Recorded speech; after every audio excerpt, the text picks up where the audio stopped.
des gens qui ont été édifiés le premier jour. Il y a des gens qui ont été là le premier jour et qui ont été enrichis. On peut acclamer les seigneurs pour le premier jour.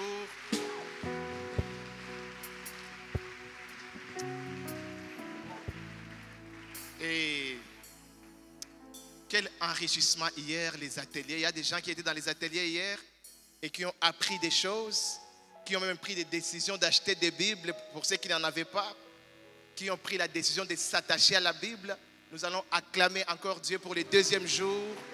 Nous acclamons Dieu parce que nous croyons que nous avons pris de grandes décisions hier, ayant pris goût à la méditation et au partage.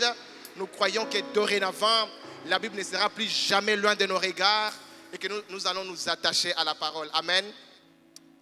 Alors, ce soir, Dieu continue à nous faire du bien et il y a beaucoup de surprises pour nous ce soir. Nous allons suivre une courte vidéo. Dans cette vidéo, on va encore nous parler de la parole de Dieu comme l'épée de l'esprit. Et juste après la vidéo, ce soir, nous sommes tous, on peut s'asseoir. Ce soir, nous sommes tous au club pour la lecture de la Bible. Nous connaissons le club, n'est-ce pas? Les programmes des vendredis, de chaque vendredi. Plusieurs n'ont pas le temps, nous ne savons pas être là parce que c'est à 15h30. Et d'ailleurs, plusieurs viennent nous voir, nous demandent pourquoi on ne met pas ce programme soit le samedi soir, alors que nous savons que la semaine, elle est vraiment chargée. Donc, on n'a jamais vu comment insérer ces programmes à un autre moment que le vendredi à 15h. Mais ce soir, tous nous serons au club pour la lecture de la Bible. Amen. Alors, nous allons d'abord suivre la vidéo. Je ne sais pas si la presse elle est prête avec la vidéo, la parole de Dieu, l'épée de l'esprit. Et juste après la vidéo, Papa Michel va monter pour que nous puissions commencer notre programme du club. Et nous acclamons les seigneurs.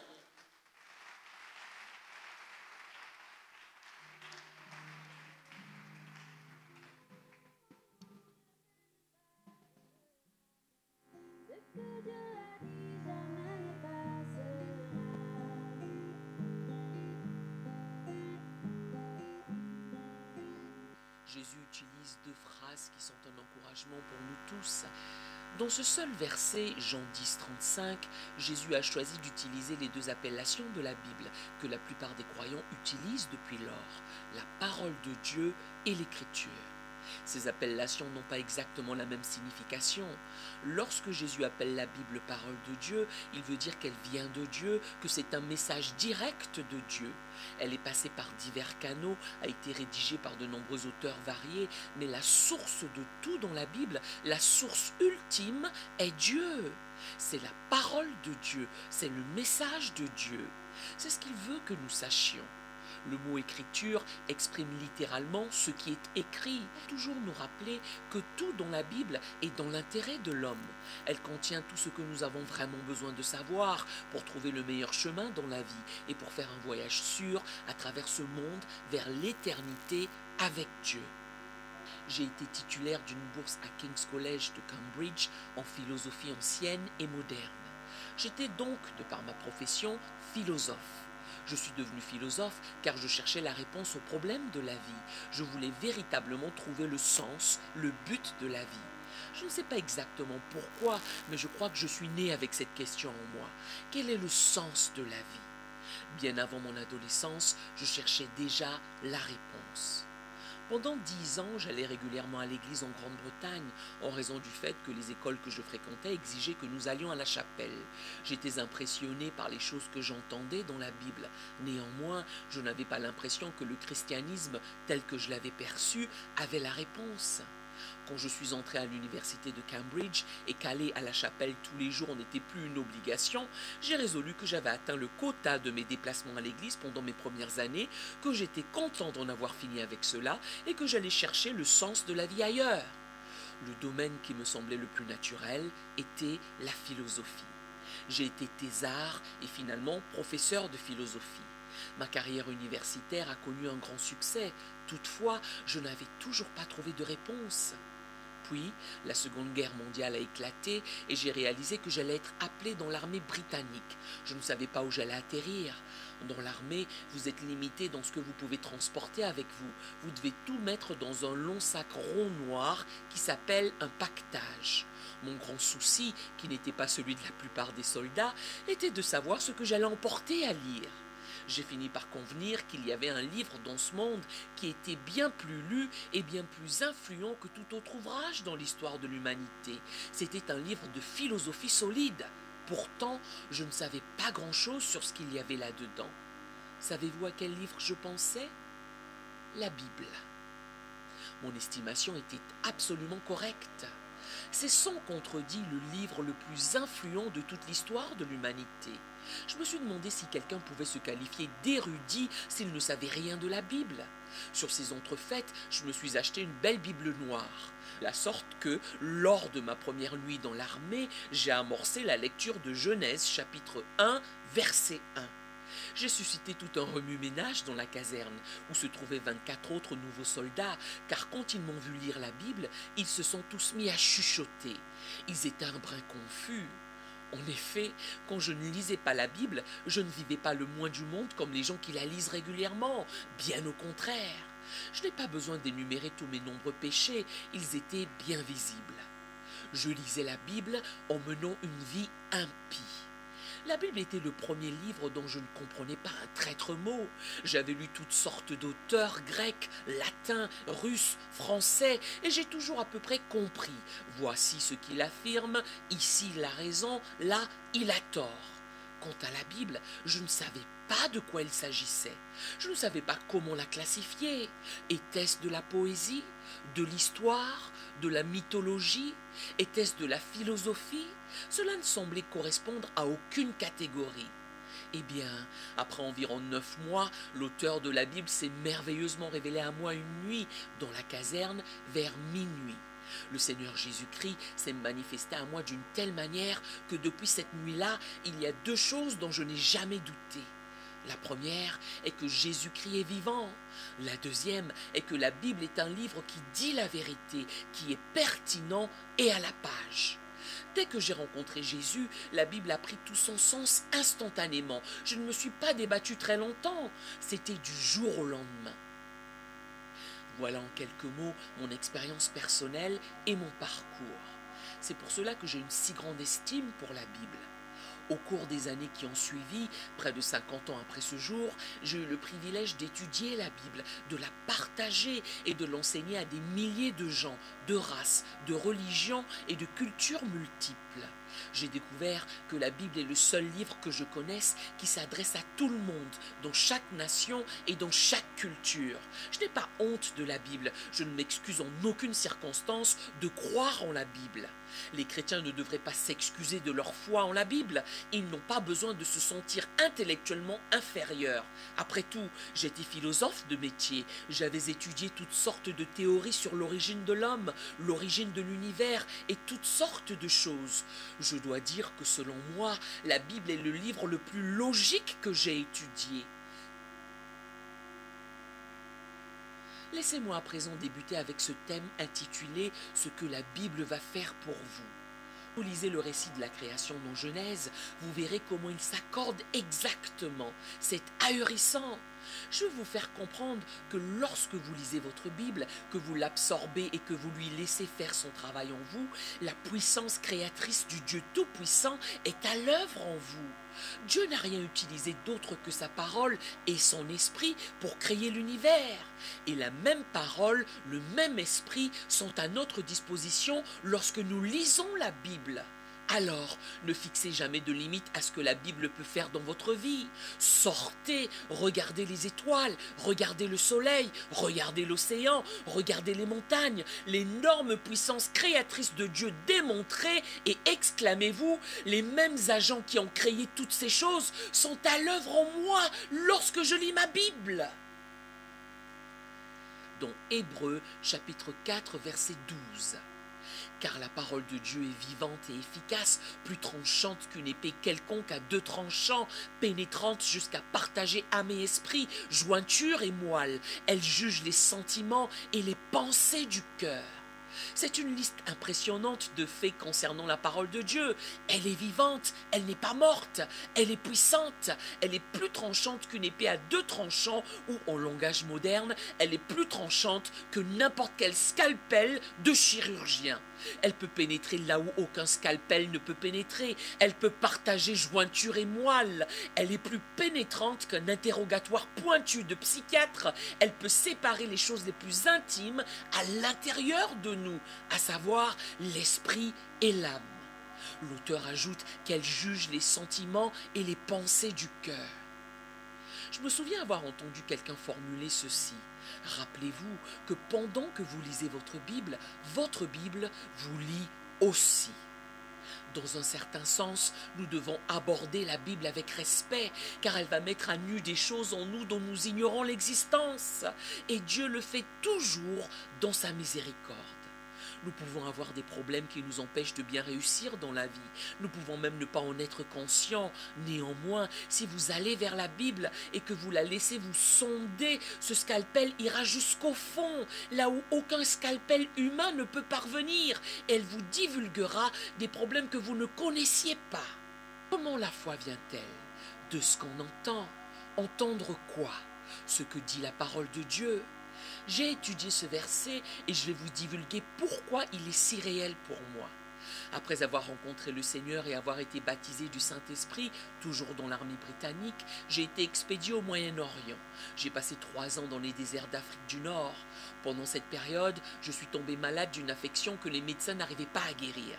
J'ai passé une année entière à l'hôpital. Tandis que j'étais allongé là, dans ce lit d'hôpital, je connaissais Dieu, j'étais baptisé du Saint-Esprit, je lisais ma Bible. Pourtant, je ne cessais de me dire, je sais que si j'avais la foi, Dieu me guérirait. Quiconque en est au lait n'a pas l'expérience de la parole de justice, car il est enfant. Ainsi, votre niveau de développement spirituel n'est pas déterminé par le nombre d'années que vous avez passé en tant que chrétien. Il est déterminé par le genre de nourriture que vous mangez. Vous pouvez être chrétien depuis 10 ans, mais si tout ce que vous pouvez ingurgiter n'est encore que du lait, spirituellement parlant, vous êtes un enfant, vous avez un trouble du développement, vous n'avez jamais grandi. Comment grandit-on? Comment mûrit-on? C'est une question de pratique, de lecture régulière de la Bible et d'application de celle-ci aux situations auxquelles vous êtes confrontés jour après jour, car la Bible éclaire toute situation. Si vous vivez résolument dans la Bible, lorsqu'une nouvelle situation ou une nouvelle difficulté se présente, vous avez de l'intelligence, vous comprenez de quoi il s'agit, vous savez comment y faire face, et plus vous savez comment y faire face, plus vous devenez expérimenté. Dis aux chrétiens d'Occident, et je ne sais pas ce qu'il en est ici dans cette partie du monde en particulier, quoique j'estime que ce n'est pas trop dissemblable, mais je leur dis, si vous voulez sérieusement devenir un géant spirituel, il y a juste 2 choses que vous devez échanger dans votre vie. Le temps que vous passez avec votre Bible et le temps que vous passez devant la télévision. Changez cela. Vous serez surpris du changement qui se produira dans votre vie. Cela ne s'appliquera peut-être pas à tous, cela prend du temps, cela requiert de l'attention. Lorsqu'un petit bébé naît dans la race humaine, la première chose dont il a besoin est une alimentation appropriée. Il peut être en excellente santé, mais s'il n'est pas nourri correctement, il dépérira rapidement et finira par mourir. C'est également vrai pour le chrétien né de nouveau. Une fois que vous êtes né de nouveau, vous avez une nouvelle nature en vous, une nouvelle personne en vous qui réclame de la nourriture. Quand les bébés n'ont pas de nourriture, vous savez ce qu'ils font, n'est-ce pas? Ils pleurent. Il y a quelque chose à l'intérieur du chrétien né de nouveau qui se met à pleurer s'il n'est pas nourri. Or, ce qu'il y a de merveilleux avec la parole de Dieu, c'est que non seulement elle est la semence qui fait naître la nouvelle vie, mais elle est aussi la nourriture qui alimente cette nouvelle vie. La révélation de tes paroles est claire, elle donne de l'intelligence au simple. Cela traite de ce que la parole de Dieu fait dans le domaine de notre esprit. Elle vous donne la lumière et l'intelligence. J'ai été pendant 5 ans directeur d'un collège de formation d'enseignants pour les écoles africaines au Kenya. J'ai été confronté à la question de savoir comment instruire les gens. J'ai continuellement fait observer à mes étudiants que vous pouvez avoir une éducation et être insensé. L'éducation n'est pas la sagesse. Je ne suis pas contre l'éducation, c'est important, c'est nécessaire. J'avais l'habitude d'énoncer à mes étudiants que la plupart des problèmes dans le monde étaient causés par des insensés cultivés. Plus vous réfléchissez à cela, plus vous verrez à quel point c'est vrai. S'ils n'étaient pas doctes, ils ne seraient pas capables de causer autant d'ennuis. Au début de ce siècle, un président américain parlait des gens qui volent des choses. Il a attesté: un homme non instruit volera un wagon de train, mais si vous éduquez cet homme, il volera tous les rails. L'éducation n'est pas la lumière. Je le sais, considérant que j'ai été très loin dans les études moi-même, tout en étant dans l'obscurité totale. Je ne savais pas d'où je venais, je ne savais pas où j'allais, je ne savais pas comment trouver le bon chemin dans la vie. Néanmoins, quand il s'agissait de passer des examens et d'écrire des thèses, je pouvais le faire. J'étais éclairé, mais dans l'obscurité. C'est la situation d'une multitude de gens, éduqués mais idiots, instruits mais ne sachant pas comment trouver le bon chemin dans la vie. Quand la lumière arrive, l'obscurité ne peut plus exister. Ouvrir votre cœur et votre esprit à la parole de Dieu, c'est allumer la lumière dans votre entendement. C'est arriver à distinguer qui vous êtes, la vraie nature de vos problèmes. Cela faisait 15 ans au moins que je cherchais le vrai sens de la vie. L'éducation telle que je l'avais ne me l'avait pas montré. Quand la lumière de la Bible est arrivée, j'ai commencé à comprendre ce dont j'avais sérieusement besoin, ce qui donnerait un sens à ma vie, ce qui la ferait réussir. Il est garanti dans ce verset qu'elle donne de l'intelligence aux simples. Je repense aux philosophes que j'ai étudiés. Je frémis absolument quand je songe au fait que le philosophe allemand Emmanuel Kant écrivait des phrases qui prenaient plus de 2 pages avant de s'arrêter complètement. La Bible est complètement différente. Avez-vous remarqué ? Elle dit les choses les plus formidables en des mots les plus concis. Laissez-moi me tourner vers l'autre grand passage sur la guérison physique, qui est dans Proverbe 4, versets 20 à 22. Mon fils, sois attentif à mes paroles, prête l'oreille à mes discours, car c'est la vie pour tous ceux qui les trouvent, c'est la santé pour tout le corps. Que signifie tout le corps ? Notre corps physique tout entier. Dieu déclare que ses paroles et ses discours, si nous pouvons les trouver, apporteront la vie, la santé à tout notre corps physique. La lecture alternative dans de nombreuses Bibles pour le mot santé est médicament. Dieu a fourni le médicament ou la santé pour tout notre corps physique, toute notre chair. Comment l'a-t-il fait ? Par ses paroles et ses discours. C'est le passage qui m'a fait sortir de l'hôpital après une année, quand les médecins s'étaient montrés incapables de me guérir. J'ai étudié la Bible par moi-même et j'ai raisonné, puisque j'étais philosophe, que j'avais des problèmes particuliers. En effet, chaque fois que je lisais des passages sur la guérison, j'articulais: oui, mais cela ne s'applique qu'à la guérison de mon âme. Dieu ne s'intéresse pas tant à mon corps. Or, quand je suis arrivé à Proverbe 4, 22, qui indiquait la santé pour tout leur corps, je me suis dit: même un philosophe ne peut pas faire en sorte que le corps veuille dire âme ou esprit. Je vais prendre ce verset tel quel. J'ai décidé de le prendre comme mon médicament. J'ai été aide-soignant, par conséquent, je savais comment administrer des médicaments aux gens. Je me suis dit: je vais prendre la parole de Dieu comme médicament. Et je me suis interrogé: comment les gens prennent-ils leurs médicaments ? La réponse habituelle est 3 fois par jour après les repas. C'est un des exemples d'être simple. J'aurais pu jouer à l'intelligent et rester malade. Or, j'ai été simple et ai été guéri. J'ai tranché: je vais prendre la parole de Dieu comme mon médicament 3 fois par jour après le repas. Après chaque repas principal, je m'éloignais pour m'isoler, j'ouvrais ma Bible, je courbais la tête en disant: Dieu, tu as certifié que tes paroles seraient la santé, le médicament pour tout mon corps. Je les prends maintenant comme mon médicament au nom de Jésus. Je n'ai pas reçu de miracle. J'étais dans le climat le plus malsain dans lequel je pouvais être au Soudan. Malgré tout, la parole de Dieu m'a apporté une santé parfaite et permanente.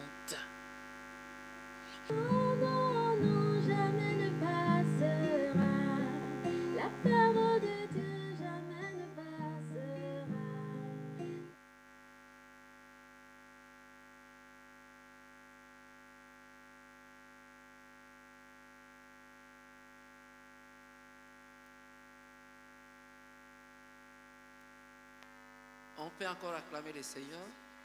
On acclame le Seigneur parce que la parole de Dieu fait tout dans notre vie. C'est les remèdes véritables pour guérir toutes sortes de maladies. Voilà ce que la parole de Dieu peut faire. Nous allons dans 10 minutes présenter l'épître de Paul aux Éphésiens. Nous disons merci au pasteur, au travers du pasteur Mayala qui a accepté que je puisse être là. Monsieur le responsable des départements pour m'avoir choisi. Nous allons présenter brièvement l'épître de Paul aux Éphésiens pendant 10 minutes et puis nous allons passer au temps d'échange comme on fait au club. Alors l'épître de Paul aux Éphésiens, l'auteur c'est qui? L'auteur c'est certainement Paul, sans complication, disons que c'est Paul lui qui est l'auteur. Alors, quelle est la date et le contexte historique? Paul a écrit cette épître, c'est parmi les épîtres qu'il a écrit pendant qu'il était en prison. Il y a l'épître aux Philippiens, Colossiens et puis Philémon. Il a écrit pendant qu'il était en prison, bon, on discute, mais nous disons qu'il a écrit ça pendant qu'il était en prison à Rome. On dit parfois c'était à Césarée, mais nous disons qu'il était en prison à Rome. Il a écrit cette épître-là. Alors, la ville d'Éphèse, Éphèse c'est quoi Éphèse? On doit comprendre Éphèse c'est où? Éphèse c'est une ville antique, dans l'Antiquité, qui se trouve en Asie mineure, au bord de la mer Égée. Éphèse c'était l'une des grandes capitales du monde. À l'époque c'était la capitale de l'Asie. L'Asie c'était une province romaine, parce que Rome dominait partout. Éphèse c'était la capitale de l'Asie, qui est actuellement l'Asie mineure. Éphèse, c'était un centre commercial très grand. C'est-à-dire, Éphèse est situé sur la route. Quand les gens quittent l'Europe, c'est-à-dire Rome et les autres, ils passaient par la mer au bord de l'Éphèse pour aller vers le Moyen-Orient et vers l'Asie mineure. Alors, Éphèse, vous voyez, c'était un centre d'activité commerciale intense de l'époque. Aujourd'hui, Éphèse, les ruines d'Éphèse se trouvent dans la province d'Izmir, à Turquie. Les gens qui partent en Turquie, vous allez à Izmir, va vous indiquer les ruines d'Éphèse. Éphèse n'existait plus. Alors, Éphèse, à part l'aspect commercial, avait une particularité, c'est qu'à Éphèse, il y avait les temples des déesses qu'on appelle Diane, Artémis, une déesse romaine qu'on a importée aussi à Éphèse parce que c'était la domination romaine. Diane, Artémis. Alors à Éphèse, il y avait les temples de Diane. C'était parmi les 7 merveilles du monde. Temple de Diane, c'était très grand, construit en marbre. Mais il y avait encore de spécial, c'est qu'un jour, il y a eu une météorite, c'est-à-dire un fragment d'astre qui est venu du ciel et tombé à Éphèse. On a su croire que ça, c'est vraiment la simulacre de Diane. On adorait ça. Alors spécialement à Éphèse, les commerçants profitaient de ça. C'est-à-dire, ils fabriquaient des petits temples miniatures. On voit comme les temples ici. On fabriquait un petit temple en or, en argent, et on vendait ça. Ça faisait beaucoup d'argent à Éphèse. Donc, ce qui était la renommée d'Éphèse, c'était le temple de Diane d'Éphèse, et avec ces petits temples qu'on vendait aux commerçants. Vous voyez qu'à Éphèse, les affaires prospéraient. Les affaires prospéraient dans l'idolâtrie. Il y avait l'idolâtrie, mais dans les affaires.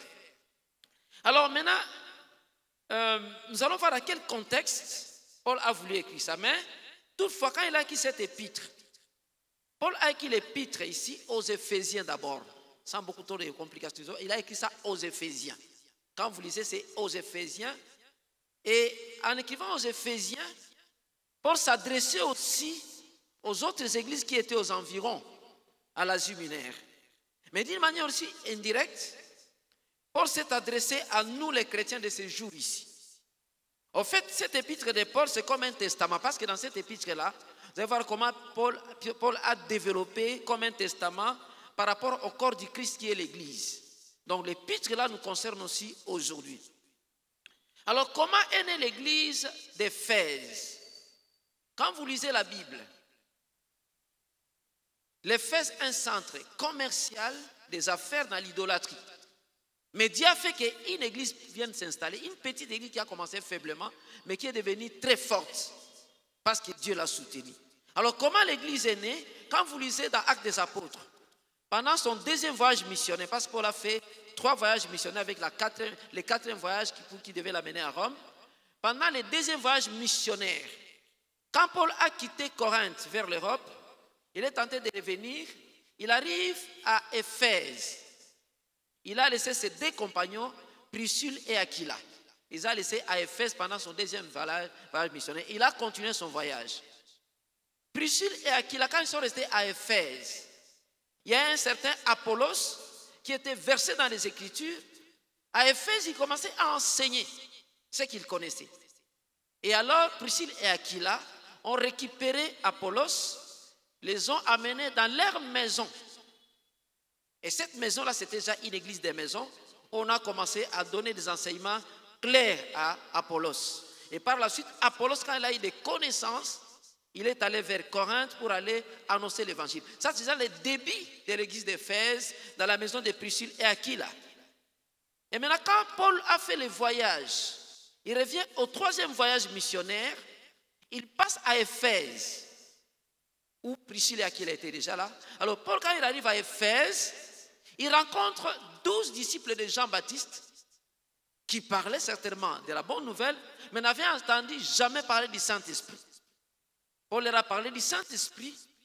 Il a prié pour eux. Ils ont eu le baptême du Saint-Esprit. Là, ça fait encore un feu qui s'est allumé pour que l'évangile puisse aller de l'avant. À partir de ces 12 disciples de Jean-Baptiste qui ont reçu la révélation du Saint-Esprit par Paul.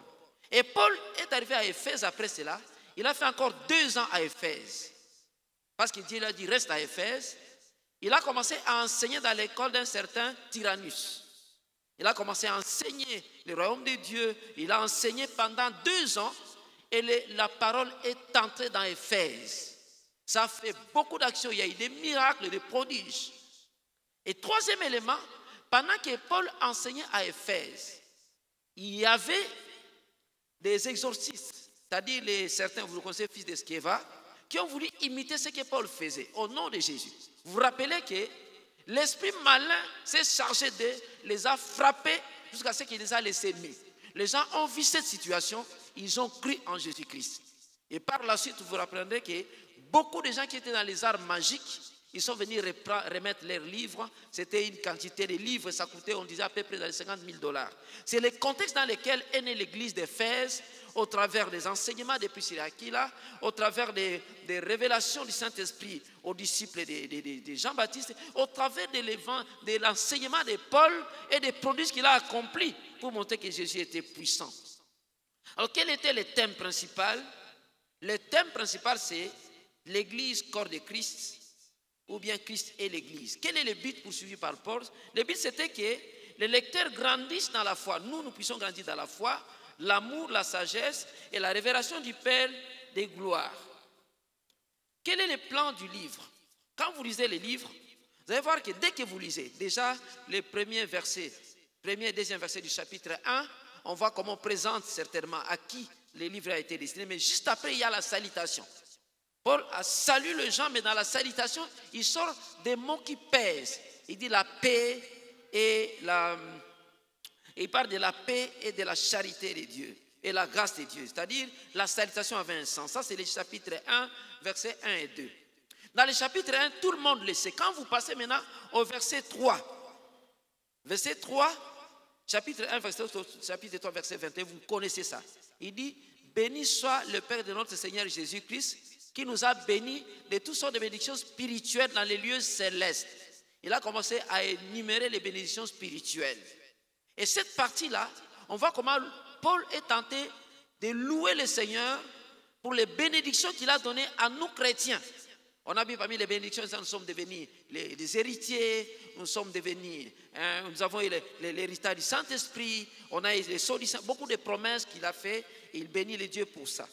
Mais juste après cette louange, on voit comment Paul formule une prière. Dans Éphésiens chapitre 1, à partir du verset 15, la prière c'est que Paul prie que Dieu illumine notre esprit, que nous puissions comprendre la richesse de ce qui est attaché à notre rédemption, à notre rachat. Il veut que nous puissions comprendre quelle est la puissance qui est liée à cette grâce que nous avons eue de devenir enfants de Dieu. Il fait cette prière-là, chapitre 1, verset 15 à 23. Et au chapitre 2, verset 1 à 22, après avoir fait cette prière, chapitre 2, on voit comment Paul est en train de démontrer la grâce que nous avons eue. Nous qui étions loin de Dieu, dans la vie des péchés, on montre comment, par la grâce, Jésus est venu nous racheter par son sang, et il nous a rachetés, nous les païens. Et ce qui est mystérieux, c'est que nous les païens, nous avons eu les mêmes privilèges que ceux qui étaient déjà avant les Juifs. En sorte que, et nous les païens, c'est-à-dire les gens qui n'étaient pas des Juifs. À l'époque, là, quand on dit païens, ce sont les gens qui n'étaient pas des Juifs d'Israël. Nous les païens et les Juifs, nous sommes entrés dans la même famille, dans le même royaume, le royaume de Dieu. Nous sommes devenus enfants de Dieu en Jésus-Christ, un seul peuple. C'est ça le grand mystère qui n'était pas révélé aux anciens. Et on a révélé ça par Paul. Donc, Paul montre ce mystère-là que nous tous, nous sommes devenus un seul peuple en Jésus-Christ, appartenant au même royaume. Et par la suite, il a fait une prière où il révèle la sagesse de Dieu. Au chapitre 3, versets 1 à 13, Paul montre comment la sagesse de Dieu qui était cachée aux autres a fait que nous, païens, nous puissions être participants aux promesses de Dieu. Et à la fin, il a fait une prière pour nous consolider dans notre vie chrétienne, pour demeurer inébranlable dans le Seigneur. Section 2 nous montre maintenant, nous sommes devenus enfants de Dieu, nous sommes dans le royaume du Seigneur, mais comment vivre dans ce royaume-là? Comment les chrétiens devaient vivre? Parce qu'il a déjà été racheté, comment vivre? Et là, quand vous lisez, vous allez voir, il a précisé comment on doit vivre. Il dit, si je vis, ce n'est pas moi qui vis. C'est ce qu'il a dit dans Galates. Alors, dans cette section-là, il montre les différents domaines où nous devons appliquer la vie chrétienne. Le premier domaine, quand vous lisez Unité, chapitre 4, verset 1 à 16, il parle de l'unité. C'est-à-dire, en tant que chrétiens, les peuples du royaume, nous devons vivre dans l'unité spirituelle et dans la paix. Ça, c'est le chapitre 4, verset 1 à 16. Autre domaine, c'est qu'il a dit que quand nous sommes devenus enfants de Dieu, nous devons vivre dans la sainteté, quotidiennement. Vous allez lire, quand on va partager, vous allez voir, il a donné les détails sur la vie d'un chrétien, c'est-à-dire ne plus marcher dans les désordres, dans les péchés, tout ce qu'on, même s'il y a la grâce, mais il dit, on ne doit pas marcher dans la vie des péchés. Il nous fait montrer dans le chapitre 4, verset 17, jusqu'au chapitre 5, verset 21. L'autre domaine, c'est les comportements au foyer et au travail. On est devenu enfant de Dieu, on doit avoir un comportement spécial dans la famille, c'est-à-dire, il précise comment l'homme et la femme doivent se comporter en tant que chrétiens. On connaît tous ces passages-là. Il précise aussi comment les enfants doivent se comporter vis-à-vis de leurs parents et comment les parents doivent se comporter vis-à-vis de leurs enfants, dans la maison, dans la famille. Et aussi, il nous montre comment dans le travail, comment on doit vivre dans le travail, comment un serviteur doit travailler avec son patron. Et comment les patrons doivent considérer les serviteurs, c'est-à-dire tous sont des chrétiens. Et même nous chrétiens, même si on travaille dans un travail séculaire où les patrons ne connaissent pas le Seigneur, comment on doit se comporter? Tout ça c'est dit dans les livres de Paul aux Éphésiens. Vous voyez, ça nous éclaire sur la manière de vivre. Et enfin, comme nous le savons, vers la fin, il nous a montré, parler du combat spirituel, pour dire que, comme disait le pasteur Ralph la fois passée, dire que tant que nous sommes sur la terre, nous sommes chrétiens, nous sommes ennemis du diable.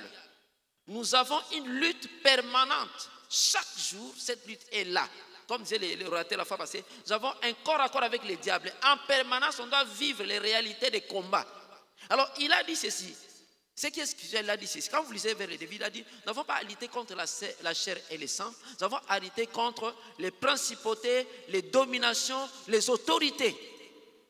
Tous les jours. Mais ce qui est merveilleux, quand vous lisez dans Colossiens, chapitre 22, verset 15, on dit quoi? On dit Jésus a dépouillé les principautés, les dominations et les autorités. Pour dire que nous combattons déjà dans la victoire.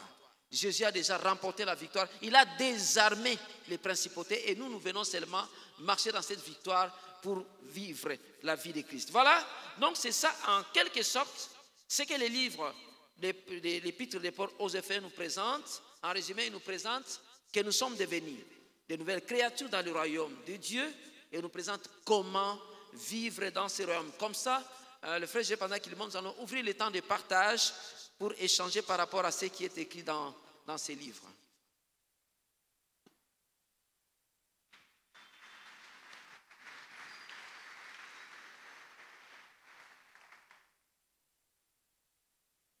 Oui, nous allons encore acclamer les seigneurs pour cet exposé.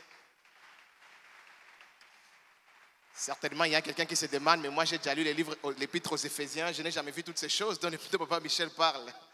C'est ça, au fait, la richesse avec l'exposé, c'est que ça nous permet de comprendre les contextes même du livre et ça nous enrichit. Amen.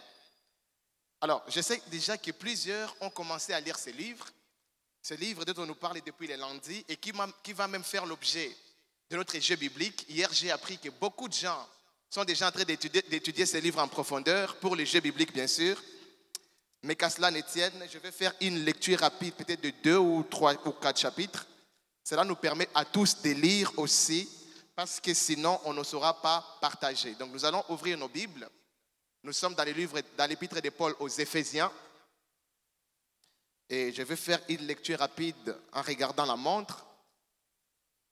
Et dans quelques minutes, nous allons partager. Alors, comment se fera le partage? Le partage se fera de cette manière. Ceux qui auront des questions à poser vont lever le doigt. Un micro leur sera tendu et ils vont poser des questions. Ceux qui auront des leçons spirituelles à apporter vont lever le doigt aussi et vont apporter les leçons spirituelles. Mais quant aux questions qui seront posées, seul le collège des pasteurs qui sont ici, le collège des pasteurs qui est ici, seuls les pasteurs vont apporter des réponses. Seuls les pasteurs vont répondre aux questions qui seront posées. Donc tout le monde peut poser la question, mais seulement les pasteurs pourront répondre aux questions qui seront posées. Et certainement, après tout le partage, le pasteur Mayala pourra monter pour pouvoir recadrer ce qu'il faudra recadrer et mettre l'accent là où il faut mettre l'accent. Amen. Alors je vais lire Éphésiens chapitre 1er. Paul, apôtre de Jésus-Christ par la volonté de Dieu, aux saints qui sont à Éphèse et aux fidèles en Jésus-Christ, que la grâce et la paix vous soient données de la part de Dieu notre Père et du Seigneur Jésus-Christ. Béni soit Dieu, le Père de notre Seigneur Jésus-Christ, qui nous a bénis de toutes sortes de bénédictions spirituelles dans les lieux célestes en Christ. En lui, Dieu nous a élus avant la fondation du monde, pour que nous soyons saints et irrépréhensibles devant lui, nous ayant prédestinés dans son amour à être ses enfants d'adoption par Jésus-Christ, selon les bons plaisirs de sa volonté, à la louange de la gloire de sa grâce qu'il nous a accordée en son bien-aimé. En lui, nous avons la rédemption par son sang, la rémission des péchés selon la richesse de sa grâce, que Dieu a répandue abondamment sur nous par toute espèce de sagesse et d'intelligence, nous faisant connaître le mystère de sa volonté selon les bienveillants desseins qu'il avait formés en lui-même pour le mettre à exécution lorsque les temps seraient accomplis, de réunir toutes choses en Christ, celles qui sont dans les cieux et celles qui sont sur la terre. En lui, nous sommes aussi devenus héritiers, ayant été prédestinés, suivant la résolution de celui qui opère toutes choses d'après le conseil de sa volonté, afin que nous servions à la louange de la gloire, nous qui d'avance avons espéré en Christ. En lui, vous aussi, après avoir entendu la parole de la vérité, l'évangile de votre salut, en lui, vous avez cru et vous avez été scellés du Saint-Esprit qui avait été promis, lequel est un gage de notre héritage pour la rédemption de ceux que Dieu s'est acquis à la louange de sa gloire. C'est pourquoi moi aussi, ayant entendu parler de votre foi au Seigneur Jésus et de votre charité pour tous les saints, je ne cesse de rendre grâce pour vous, faisant mention de vous dans mes prières, afin que le Dieu de notre Seigneur Jésus-Christ, le Père de gloire, vous donne un esprit de sagesse et de révélation dans sa connaissance, et qu'il illumine les yeux de votre cœur pour que vous sachiez quelle est l'espérance qui s'attache à son appel, quelle est la richesse de la gloire de son héritage qu'il réserve aux saints, et quelle est envers nous qui croyons l'infinie grandeur de sa puissance, se manifestant avec efficacité par la vertu de sa force. Il a déployé en Christ, en le ressuscitant des morts et en le faisant asseoir à sa droite dans les lieux célestes, au-dessus de toute domination, de toute autorité, de toute puissance, de toute dignité et de tout nom qui se peut nommer, non seulement dans les siècles présents, mais encore dans les siècles à venir. il a tout mis sous ses pieds et il l'a donné pour chef suprême à l'Église, qui est son corps, la plénitude de celui qui remplit tout en tous. Chapitre 2. Vous étiez morts par vos offenses et par vos péchés, dans lesquels vous marchiez autrefois, selon les trains de ce monde, selon les princes de la puissance de l'air, de l'esprit qui agit maintenant dans les fils de la rébellion. Nous tous aussi, nous étions de leur nombre, et nous vivions autrefois selon les convoitises de notre chair, accomplissant les volontés de la chair et de nos pensées, et nous étions par nature des enfants de colère comme les autres. Mais Dieu, qui est riche en miséricorde, à cause du grand amour dont il nous a aimés, nous qui étions morts par nos offenses, nous a rendus à la vie avec Christ. C'est par grâce que vous êtes sauvés. Il nous a ressuscités ensemble et nous a fait asseoir ensemble dans les lieux célestes en Jésus-Christ, afin de montrer dans les siècles à venir l'infinie richesse de sa grâce par sa bonté envers nous en Jésus-Christ. Car c'est par la grâce que vous êtes sauvés, par le moyen de la foi. Et cela ne vient pas de vous, c'est le don de Dieu. Ce n'est point les œuvres, afin que personne ne se glorifie. Car nous sommes son ouvrage, ayant été créés en Jésus-Christ pour de bonnes œuvres que Dieu a préparées d'avance, afin que nous les pratiquions. C'est pourquoi, vous autrefois païens dans la chair, appelés incirconcis par ceux qu'on appelle circoncis et qui les sont en la chair par la main de l'homme, souvenez-vous que vous étiez en ces temps-là sans Christ, privés des droits de cité en Israël, étrangers aux alliances de la promesse, sans espérance et sans Dieu dans le monde, mais maintenant, en Jésus-Christ, vous qui étiez jadis éloignés, vous avez été rapprochés par le sang de Christ, car il est notre épée, lui qui des deux n'en a fait qu'un, et qui a renversé le mur de séparation, l'inimitié, ayant anéanti par la chair, ayant anéanti par sa chair la loi des ordonnances dans ses prescriptions, afin de créer en lui-même avec les deux un seul homme nouveau, en établissant la paix et de les réconcilier l'un et l'autre en un seul corps avec Dieu par la croix, en détruisant par elle l'inimitié. Il est venu annoncer la paix à vous qui étiez loin et la paix à ceux qui étaient près, car par lui, nous avons les uns et les autres accès auprès du Père dans un même esprit. Ainsi donc, vous n'êtes plus des étrangers, ni des gens du dehors, mais vous êtes concitoyens des saints, gens de la maison de Dieu. Vous avez été édifiés sur les fondements des apôtres et des prophètes, Jésus-Christ lui-même étant la pierre angulaire. En lui, tout l'édifice bien coordonné s'élève pour être un temple saint dans les seigneurs. En lui, vous êtes aussi édifiés pour être une habitation de Dieu en esprit. Amen. Alors, je vais m'arrêter à ces deux chapitres que je viens de lire. Certainement, ceux qui préparent déjà les jeux bibliques ont eu à lire depuis le premier jour parce qu'on l'avait annoncé. Et pour plusieurs, d'ailleurs, ce n'est pas la première lecture. Certainement, c'est un livre qui nous est familier pour ceux qui aiment lire la Bible. Et donc, nous allons avoir ces temps de partage. Il y a certainement des questions que vous avez chaque fois que vous lisez cet épître. Il y a des choses que vous ne comprenez pas. Voici l'occasion qui vous est donnée de poser des questions et les pasteurs vont apporter des réponses. Mais aussi, pendant vos moments de méditation, vous pouvez avoir été édifiés par un passage ou un autre.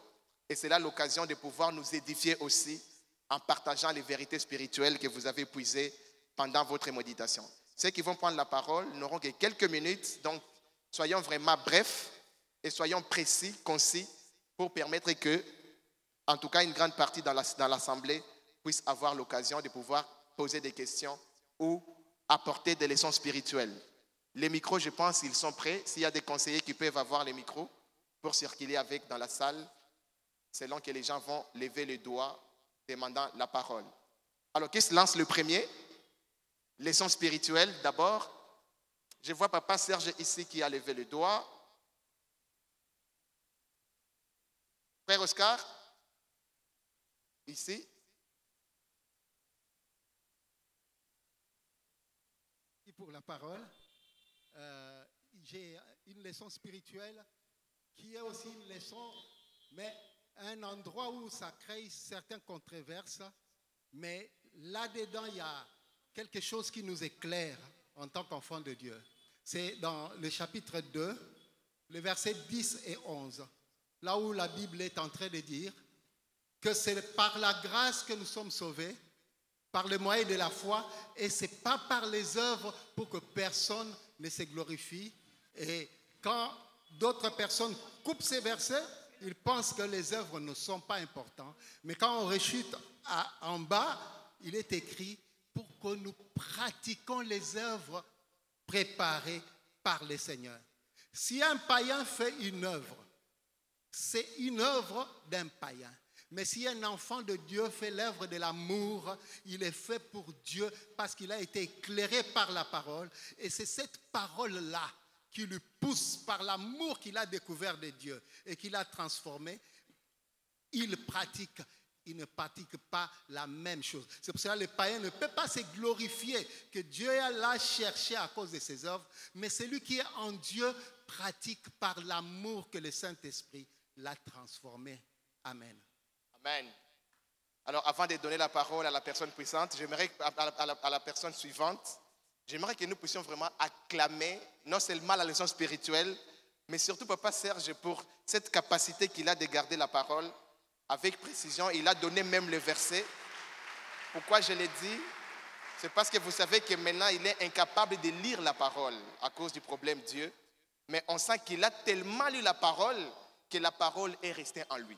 Et il sait même trouver le verset. Et pour ça, nous bénissons les Seigneurs. Amen. Alors ici, il y a un doigt qui se lève.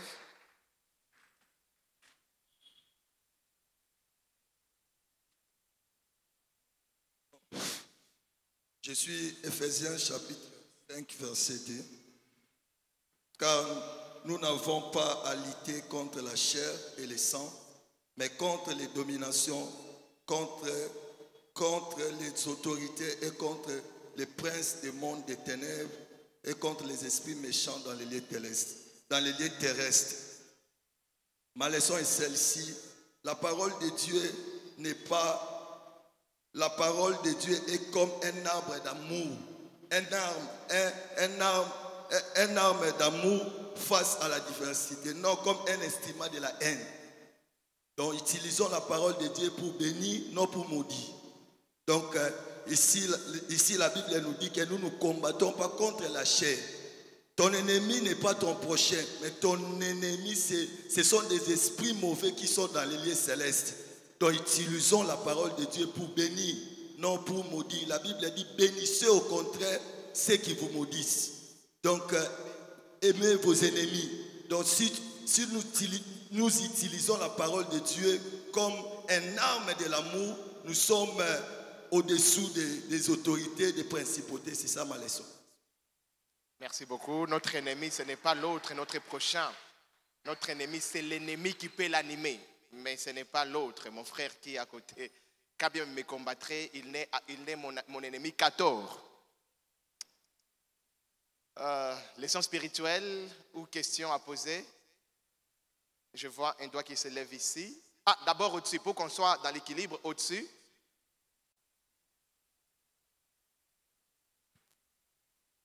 Bonsoir, c'est le frère Offrande. Je suis à l'Éphésiens 6, verset 19. Éphésiens 6, le verset 19.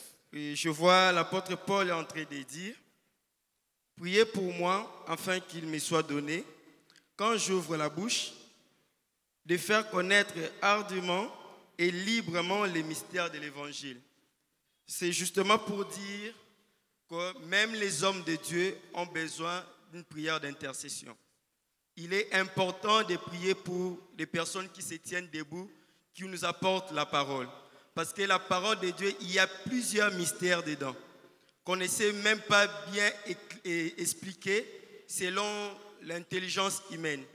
Alors, il faut que ça soit déchiffré par l'Esprit de Dieu pour que lorsqu'il nous prêche, même nos âmes soient touchées.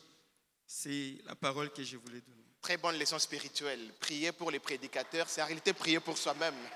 Parce que cette parole, c'est nous qui la recevons et nous devons avoir le fardeau de porter dans la prière les gens qui montent devant pour nous parler de la part de Dieu. Parce que c'est nous qui en sommes bénéficiaires. Oui, maintenant ici. Merci pour la parole. Je suis dans le livre de l'épître de Paul aux Éphésiens, chapitre 5, verset 22. Il est dit ceci: femmes, soyez soumises à vos maris comme au Seigneur. J'ai été buté à un problème douloureux. Il y a un pasteur qui est venu me trouver à la maison. Sa femme, dans leur tribu, c'est l'une des premières filles licenciées.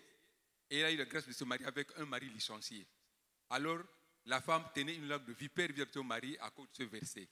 J'ai été voir le couple pour expliquer un peu ce verset. Quelle a été la réplique de cette femme? Papa Makwala, avec tout le respect que je dois, ce verset a été écrit pour des femmes à leur époque analphabètes, qui n'ont pas appris, des femmes cultivatrices. Mais eux, comme ce sont des femmes évoluées, ce verset n'a plus de valeur à leur époque. Voilà. Je ne sais pas si vous pouvez m'expliquer cela. Ce passage a été écrit à leur temps, les femmes étaient des analphabètes, des illettrés. Mais c'est une femme licenciée, et elle a les mêmes quotients intellectuels que son mari. À quoi vous se soumettre à son mari? Donc, cette parole n'a pas de valeur à notre époque, enfin, selon sa conception. Voilà ce que je peux un peu dire, si vous pouvez nous expliquer cela. Alors, merci beaucoup. Donc, la question de Papa Makwala tient à la contextualité et à l'application de ces passages. La contextualité et l'application, et on va remettre la parole au pasteur. Ce sont des questions comme ça qui font généralement débat. Quelle est l'application actuelle de ces versets? Est-ce qu'avec l'évolution, on peut considérer qu'il y a des versets qui n'ont plus d'application aujourd'hui?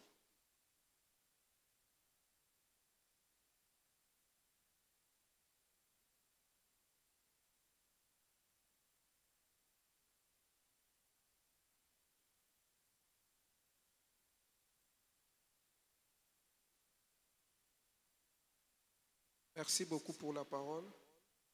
Je préférerais que nous puissions lire d'abord ces versets dans plusieurs versions. Et nous aurons la réponse à partant seulement de toutes ces versions que nous allons lire. Nous sommes dans Éphésiens chapitre 5, les versets 22.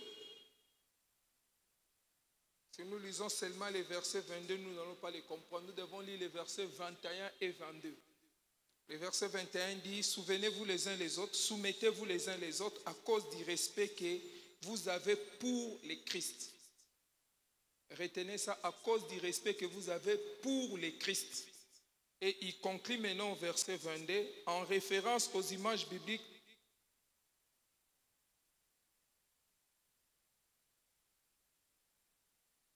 Pasteur, apparemment, vous n'êtes pas là où nous sommes. C'est clair, 5.22 dit: femmes, soyez soumises à vos maris comme au Seigneur. C'est-à-dire, si nous disons que la Bible, la référence fait partie aux femmes qui étaient illettrées, cela veut dire que nous devons parler sur l'évolution de la Bible. Or, c'est le seul livre dans le monde qui n'a pas évolué. De la même manière que la Bible a été écrite depuis des années, jusqu'à aujourd'hui, elle garde les mêmes vérités et les mêmes fondements. Quand je parle de l'évolution, qu'est-ce que je vais dire par là? Nous voyons l'homme en train d'évoluer. Il était petit, il a grandi, la connaissance, mais la Bible reste telle qu'elle est. C'est la seule chose au monde qui ne subit pas d'évolution, parce que la Bible n'a pas été écrite par rapport aux hommes, mais c'est la révélation que Dieu a donnée aux hommes pour notre conduite. Et en réalité, lorsque la Bible parle de la soumission de la femme, cela ne veut pas parler de la domination de l'homme sur la femme, non. L'autorité que l'homme, Dieu a donnée à l'homme, c'est l'autorité de tracer les chemins, de montrer les chemins, pas de dominer, d'écraser la femme. Si aujourd'hui les femmes sont en train de réclamer parce que les hommes sont en train d'utiliser cette autorité en termes de domination, non. Dieu n'a pas donné à l'homme l'autorisation de dominer sur notre humain. Il a dit dominer sur les oiseaux du champ, les bétails, toutes ces choses-là. Mais par rapport à l'homme, il a parlé de l'amour. Lorsqu'il y a l'amour, il n'y a pas la domination. Il y a juste l'autorité de gouverner, de montrer les chemins. Comment nous devons nous conduire? Parce que dans une société, on ne peut pas retrouver 3 personnes qui montrent les chemins. Il faut qu'il y ait une personne qui montre les chemins et qui est là en train de faire, je peux appeler ça comment? Les leads. Les guides, si nous voulons dominer, nous devons dominer les animaux des champs, les oiseaux du ciel. Mais par rapport aux autres, à la femme, c'est juste la direction. Voilà. Merci beaucoup, pasteur. Les mamans disent Amen. Très très bien. Les papas aussi disent Amen quand même, parce que c'est la vérité, c'est la pensée de Dieu. Pasteur Bernard. Les cris que les mamans ont poussés, ça donne l'impression qu'on est dans le mouvement des féministes. Non. Il faut lire la parole de bout en bout pour la comprendre. Le pasteur David a bien commencé, dire, il faut commencer par lire au verset 21.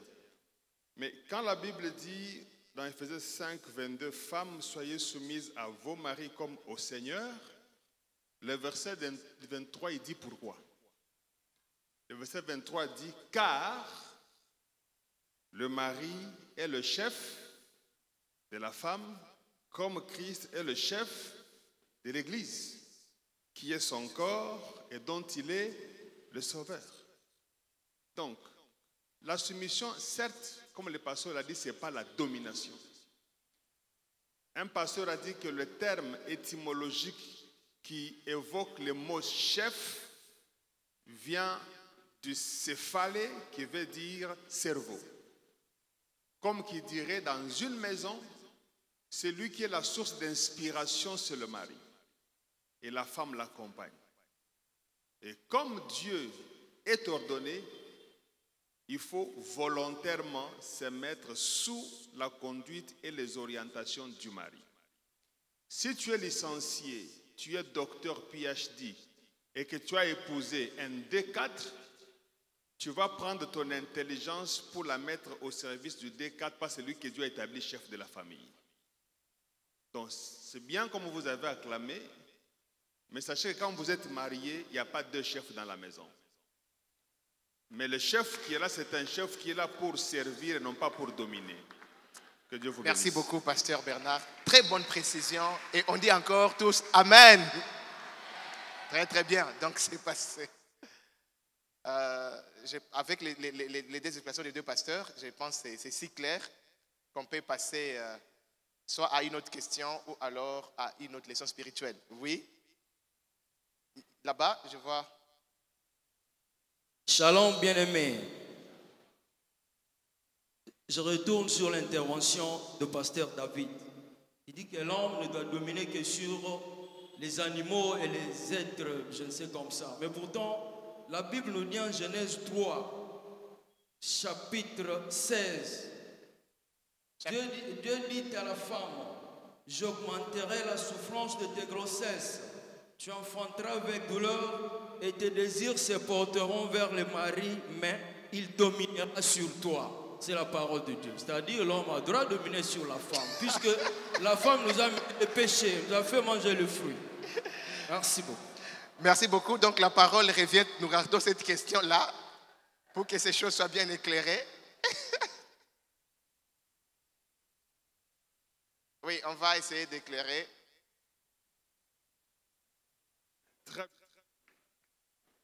C'est très intéressant. Il faut toujours, quand vous lisez la Bible, commencer par la contextualiser. Premièrement, toutes ces paroles qui sont dites ici, ce sont des paroles qui sont dites lors d'un sermon de malédiction. Ce n'est pas une promesse. Et ce que j'aime ici, on ne dit pas que la femme a commencé à avoir des douleurs d'accouchement à la malédiction. On dit j'augmenterai les souffrances de tes grossesses. Ça veut dire que les souffrances de grossesse existaient déjà. Vous voyez, n'est-ce pas? Et Dieu n'est pas en train de bénir, il est en train de sanctionner. Mais en Christ, nous avons été régénérés. Amen, amen. C'est très important. Ne vous appropriez pas tout. Sachez le contextualiser. Mais la domination dont on parle, ce n'est pas la domination d'un maître à son esclave. Parce qu'au commencement, Dieu a dit, avant même qu'il puisse arriver ici, qu'est-ce qu'il a dit auparavant? Il n'est pas bon que l'homme soit seul, je lui ferai une aide semblable. D'autres versions disent, je lui ferai un vis-à-vis. Ton aide, tu ne la domines pas. Ton aide, tu l'accueilles, ton aide, elle t'accompagne. Amen, amen. L'homme est le chef pour diriger, mais Jésus a dit, celui qui veut être grand puisse être d'abord serviteur. Quand tu es chef de ta maison, ce n'est pas un chef comme un tyran, mais un chef comme source d'inspiration, chef comme source d'orientation, chef comme source d'impulsion, chef comme source, comme apporter des soutiens et de l'aide. Donc ce n'est pas la domination au sens de tyranniser, torturer les gens, dominer comme vous le pensez, c'est dominer pour encadrer, pour aider, pour orienter. C'est ça ce qu'il faut comprendre. Merci beaucoup. Je ne sais pas si d'autres pasteurs, mais le pasteur David a pris la parole. J'aimerais ajouter un verset. Je sais que nous utilisons souvent ces versets en termes de combat spirituel. Je suis dans Colossiens chapitre 2.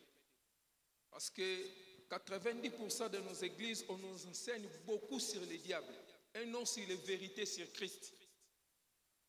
La Bible dit dans Colossiens chapitre 2, le verset 14, il a annulé les documents qui nous accusaient. Je vais lire à partir du verset 13.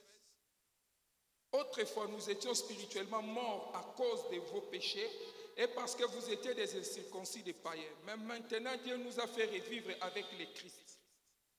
Autrefois, nous étions morts, nous étions dans les péchés, nous étions dans les condamnations. Quand je prends le verset 14, tout le monde sait que ça, c'est les combats spirituels. Non, ce n'est pas seulement les combats spirituels. Quand la Bible dit, il nous a pardonné, verset 14, il nous a pardonné, il a annulé les documents qui nous accusaient et qui étaient contre nous par ses dispositions.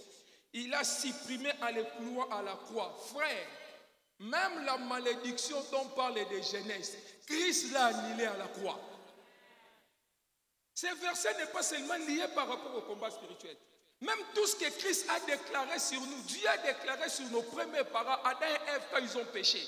Quand Christ est venu à la croix, l'apôtre il dit, il a annulé même toutes ces condamnations-là. Cela veut dire, en Christ maintenant, je ne peux plus vivre la loi du péché. Si cette loi de la domination était entrée à cause du péché, mais parce que je suis en Christ maintenant, cette loi est tombée caduque. Je ne sais pas, là, maître, là je ne l'appelle pas pasteur, mais maître Nguilima. Il peut mieux expliquer ça selon les droits. Autrefois, nous étions condamnés. C'est comme le pasteur Bernard vient de le dire. Lorsque nous rentrons dans le contexte, cela était lié au péché. L'homme a péché, Dieu est en train de donner la punition. La femme, parce que tu as fait ça, j'augmenterai. Il n'a pas dit que maintenant tu vas mettre au monde avec douleur. Non, j'augmenterai. Cela veut dire depuis avant même ça. L'homme déjà, la femme quand elle mettait au monde, elle avait déjà des souffrances. Mais Dieu a dit j'augmenterai. Et j'augmenterai, je ne m'arrête pas seulement là. L'homme dominera sur toi. Mais quand Christ est venu, toutes ces choses-là sont tombées caduques. Merci Attention, beaucoup, pasteur. frère. Il y a toujours ce que nous devons retenir ici. Nous ne devons pas oublier, étant africains, nous avons nos backgrounds par rapport à nos tribus, par rapport à nos clans. Ces choses-là sont tellement fortes dans l'église par rapport à la tribu, à la clan. Là, nous devons savoir ça. C'est pourquoi vous trouverez d'autres choses que nous prêchons ici, nous nous attelons à prêcher ici. Quand vous allez en Europe, vous n'allez pas prêcher ça parce qu'il n'y aura pas la même compréhension. Et ils ne vivent pas ça. Et puis certaines choses qu'ils vivent là-bas par rapport à leur culture, lorsque vous amenez ça ici, nous dirons ça, ce n'est pas à nous, ce n'est pas notre culture. Donc lisons la Bible de la son entièreté et cherchons toujours les contextes pour comprendre pourquoi il a dit ça. Merci beaucoup. Merci, pasteur. Je ne sais pas si vous avez donné directement la parole au pasteur Freddy, mais il y a le pasteur Peter qui lève le doigt. D'abord, le pasteur Peter. Et si le pasteur Freddy aura à ajouter, il pourra toujours demander. Merci beaucoup. J'aimerais dire que c'est aussi important de lire un verset dans plusieurs versions, comme dans la version Parole vivante. Ce verset est rendu de la manière suivante. Ensuite, le Seigneur dit à la femme, je rendrai tes grossesses pénibles. Et c'est dans la souffrance que tu mettras les enfants au monde. Tu seras attiré par ton mari, mais il sera ton maître. Il sera ton maître. Et le dictionnaire dit ceci par rapport au maître. Le dictionnaire dit c'est une personne qui exerce son autorité, chef, dirigeant. Donc on vient toujours dans le sens de chef. L'homme ici est chef, il est dirigeant. Il a le leadership, donc c'est comme ce qu'on a dit ici, il oriente, il inspire et il donne le lead à la maison. Le pasteur Freddy, c'est par là qu'on va finir avec cette question. Bon, j'aimerais seulement aller un peu plus loin dans les textes d'Éphésiens, chapitre 5e, un peu, pour donner un peu du contenu à ce qui est recommandé au chef, qui est l'homme. C'est le verset 25e. Marie, aimez vos femmes comme Christ a aimé l'Église et s'est livré lui-même pour elle, afin de la sanctifier par la parole, après l'avoir purifiée par le baptême d'eau, afin de faire paraître devant lui cette Église glorieuse, sans tache, ni ride, ni rien de semblable, mais sainte et irrépréhensible. C'est ainsi que le mari doit aimer leur femme comme leur propre corps. Celui qui aime sa femme s'aime lui-même. Bon, s'il faut parler de domination dans les sens, dominer, je ne vois pas cet homme-là qui doit dominer sur lui-même. Parce qu'il est recommandé à l'homme de pouvoir aimer sa femme comme il s'aime lui-même. C'est un peu pour pouvoir relayer ce qu'avait dit déjà le pasteur Bernard Bien et le pasteur David. Donc ce n'est pas la domination dans les sens. La maltraitance. Maltraitance, voilà. Parce que personne ne peut maltraiter ses propres corps. Voilà. Merci. Merci beaucoup. Donc, les hommes ont compris l'essence de la domination et les femmes ont compris l'essence de la soumission. Et ça fait que ça soit très bien équilibré. On évolue. Leçon spirituelle ou questions? Bonsoir, c'est la sœur Peggy. Moi, j'ai une question. Je suis dans Éphésiens 1, le verset 13 et 14. En lui, vous aussi, après avoir entendu la parole de la vérité, l'évangile de votre salut, en lui, vous avez cru et vous avez été scellés du Saint-Esprit qui avait été promis, lesquels est un gage de notre héritage pour la rédemption de ceux que Dieu s'est acquis à la louange de sa gloire. Ma question est celle de savoir, pour une personne qui a reçu le Seigneur et après a attristé le Saint-Esprit, a éteint le Saint-Esprit et qui maintient cette situation jusqu'à la fin de temps, est-ce que cette personne perd le gage de son héritage? Est-ce que cette personne va hériter du royaume de cieux ou pas? Merci. Très bien. On ramène le micro ici auprès des hommes de Dieu qui puissent nous éclairer.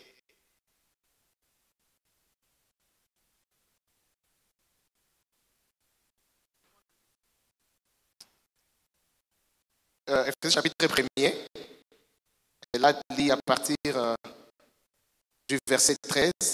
En lui, vous aussi, après avoir entendu la parole de la vérité, l'évangile de votre salut, en lui, vous avez cru et vous avez été scellés du Saint-Esprit qui avait été promis, lequel est un gage de notre héritage pour la rédemption de ce que Dieu s'est acquis à la louange de sa gloire. Alors, est-ce que quand on attriste le Saint-Esprit, et surtout quand on est dans le Saint-Esprit, et qu'on reste dans cet état, on a perdu son héritage éternellement, et donc par conséquent, je pense qu'il parle du salut, ou alors il en est autrement? Très, très belle question, une question intelligente, mais en même temps très complexe, hein, qui demande à ce qu'on puisse la répondre avec des mots justes pour ne pas créer une confusion dans la perception du concept de salut. Ce qu'il faut comprendre, c'est que le salut, nous l'avons par la grâce au moyen de la foi, n'est-ce pas? 1 Jean dit, Dieu nous a donné la vie éternelle et cette vie se trouve dans son Fils. Celui qui a le Fils de Dieu a la vie éternelle. Celui qui n'a pas le Fils de Dieu n'a pas la vie éternelle. Et la Bible ajoute, je vous l'ai dit afin que vous sachiez que vous avez la vie éternelle, vous qui croyez au nom du Fils de Dieu. Et Jésus, il n'y a pas de Christ sans le Saint-Esprit. Parce que le Père, le Fils et l'Esprit Saint sont un, n'est-ce pas? Donc celui qui a Christ a forcément le Saint-Esprit. Parce qu'il est écrit, celui qui n'a pas l'Esprit de Christ, il ne lui appartient pas, n'est-ce pas? Parce que l'Esprit lui-même atteste à notre esprit que nous sommes enfants de Dieu. Maintenant, est-ce qu'on peut dire qu'on a le Christ en ayant éteint l'Esprit? C'est la question qu'il faut se poser. Et ça, c'est une leçon qu'il faut approfondir. Est-ce qu'on peut avoir d'un côté, on a Jésus en lui, Et de l'autre côté, on n'a pas le Saint-Esprit. Parce que ne confondez pas la présence du Saint-Esprit et la plénitude du Saint-Esprit, qui sont deux concepts totalement différents. Pour répondre en un seul mot, celui qui a le Christ a la vie éternelle. Amen, amen. Je ne vois pas comment quelqu'un peut recevoir le Christ et après estimer qu'il ne l'a plus. Je pense qu'il ne l'a jamais reçu. Beaucoup de gens sont à l'église, ils prient, mais celui qui a vraiment accepté Jésus, quand bien même il rétrograderait, Dieu n'abandonne pas les siens. Dieu n'abandonne pas les siens. Si quelqu'un dit qu'il n'a plus le Christ, je pense qu'il ne l'a jamais reçu. Donc j'aimerais ici profiter pour ne peut-être pas dire exactement ce que je dois dire à la sœur, pour nous dire à nous tous, nous avons intérêt à rallumer notre foi. Nous avons intérêt à entretenir notre vie avec le Saint-Esprit, notre vie avec Jésus, parce que c'est la seule condition pour nous d'être sauvés. Si on n'a pas Christ, on n'a pas l'espoir d'être sauvés. Merci beaucoup.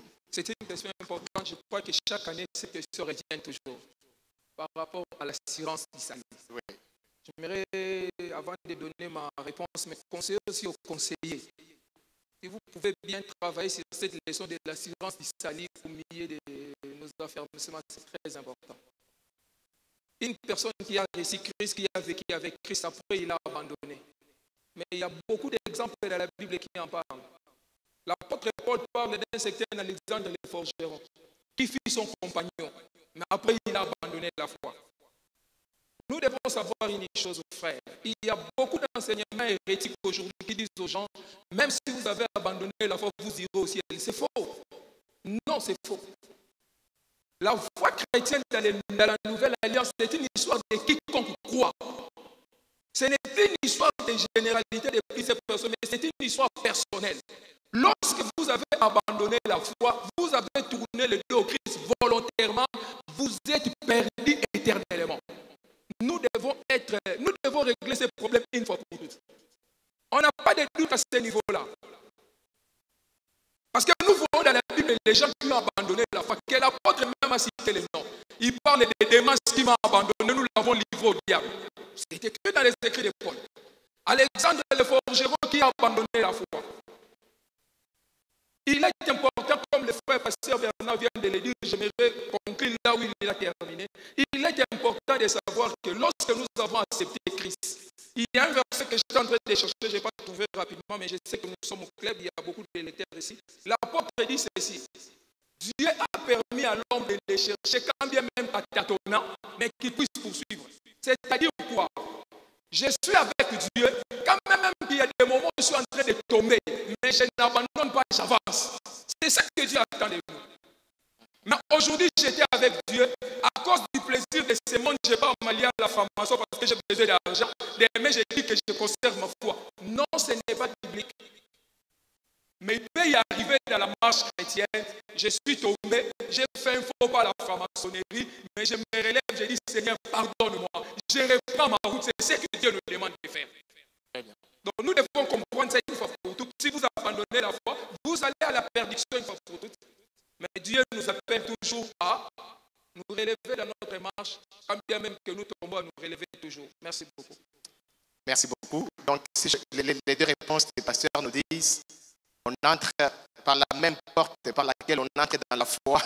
C'est par la même porte aussi qu'on a dans le salut. C'est par la même porte aussi qu'on peut sortir. Si on entre par la foi, on peut aussi sortir en abandonnant la foi. Toutes choses restant égales par ailleurs. Merci beaucoup. Là-bas, il y a une question. Je vais de voir au-dessus. Oui, les versets bibliques, pardon.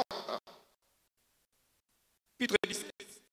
C'est Actes chapitre 17, verset 27. La Bible dit, Dieu a fait cela pour que les gens les cherchent. Même s'ils ont des difficultés pour les chercher, ils vont peut-être les trouver. En réalité, il n'est pas loin de chacun de nous. Dans d'autres versions, ça c'est parole vivante, mais dans d'autres versions, on dit, même si vous tombez, mais continuez à les chercher, toujours vous les trouverez. Merci. Merci beaucoup là-bas. Et puis on vient dans ce secteur ici qui n'a pas été pris en compte depuis le début. Alors, bonsoir à tous. Je me prénomme Forgive et j'ai une question. Éphésiens 5, au verset 4, la Bible déclare qu'on n'entend ni paroles déshonnêtes, ni propos insensés, ni plaisanteries, choses qui sont contraires à la bienséance, qu'on entende plutôt des actions de grâce. Alors j'aimerais savoir, est-ce que faire de plaisanteries, en d'autres termes, faire de blagues, est-ce un péché? Puisque nous remarquons cela même lorsque des différents orateurs prêchent, souvent ils nous racontent voilà, des histoires des histoires voilà, à caractère voilà, amusantes, voilà. Mais est-ce que c'est un péché? Puisque l'apôtre Paul nous défend cela.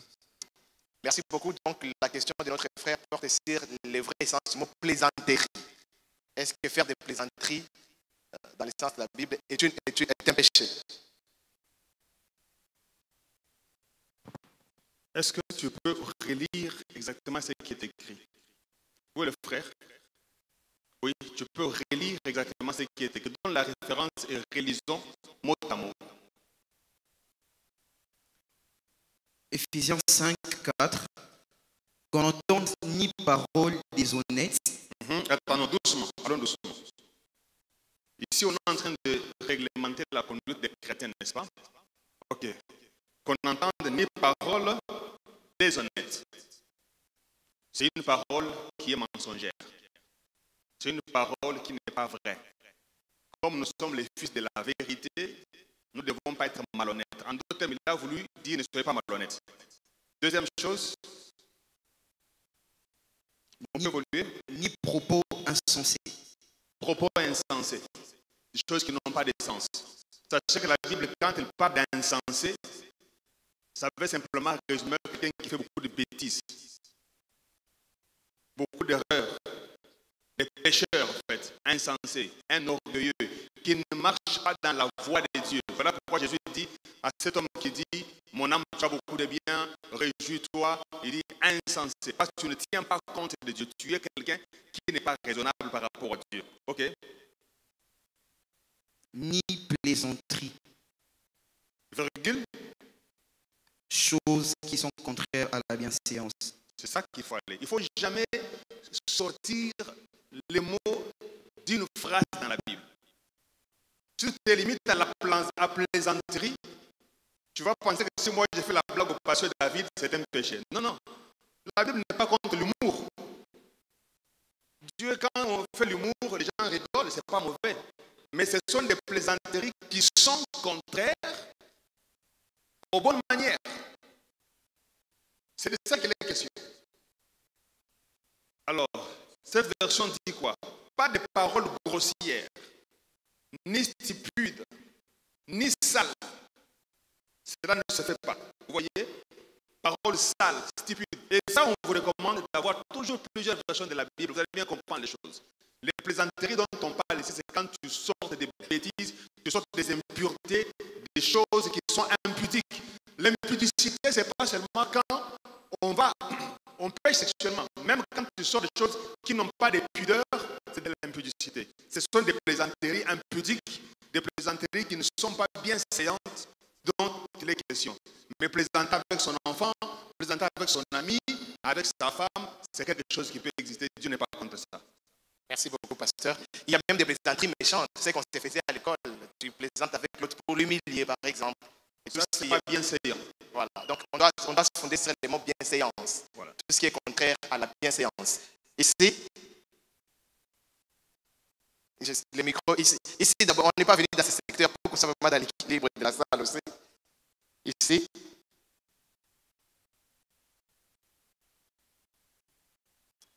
Le frère qui est juste devant. Bonsoir à tous. Merci pour la parole. Je m'appelle Jonathan Massamba. Personnellement, ma question, ce n'est pas sur le salut comme la sœur Pek a eu à les mentionner. Je suis dans 2 Corinthiens 2. 2 Corinthiens ou dans Éphésiens? Parce que la question... Éphésiens, oui. Je suis dans Éphésiens 2, pardon. Du 7e au 9e verset, il est écrit « Afin de montrer dans le siècle à venir l'infinie richesse de sa grâce par la bonté envers nous en Jésus-Christ. Car c'est par la grâce que vous avez été sauvés, par les moyens de la foi, et cela ne vient ni de vous, c'est le don de Dieu. ce n'est point par les œuvres afin que personne ne se glorifie. Ma question est celle de savoir, quand l'apôtre est en train de dire que ce n'est pas par les œuvres que nous avons été sauvés ou que nous serons sauvés, ma question est celle de savoir, est-ce qu'une personne qui n'agit pas bien, qui ne respecte pas le commandement, mais qui se dit ou qui dit avoir reçu Christ, parce que tantôt le pasteur David a dit que c'est en recevant Christ que nous avons l'assurance du salut.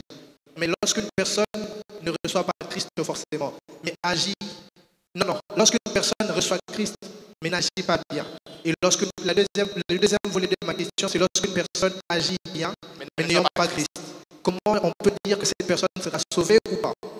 Très bien, merci. Donc, il s'agit de la question de la cause et l'effet. C'est la cause et l'effet. À quel moment le salut, à quel moment l'effet du salut, en fait. Oui. Merci beaucoup. Je pense que nous n'avons pas beaucoup de choses à dire. Je vais répondre par des exemples simples. L'apôtre dit que ce n'est pas par des œuvres que nous sommes sauvés. Nous avons une religion ici à Kinshasa, dans notre pays, qui agit par rapport aux œuvres. Mais ils n'ont rien de la foi à l'intérieur.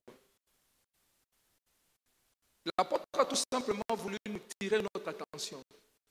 Que notre vie chrétienne n'est pas basée par rapport aux œuvres, mais basée par rapport à Christ. Avoir accepté Christ dans sa vie comme sauveur et Seigneur.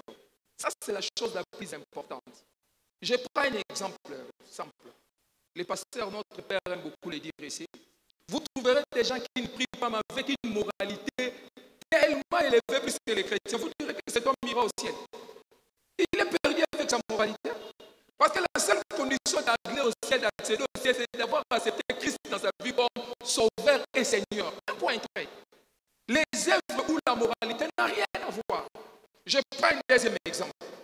Nous voyons nos amis ici, des francs-maçons, des Rose-Croix, qui font tout le temps des œuvres caritatives excellentes.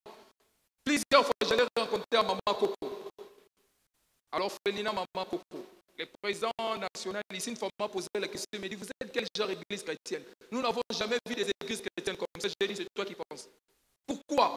Et ils pensent qu'en faisant des œuvres caritatives, qu'ils doivent être sauvés. Non, ce n'est pas ça, frère.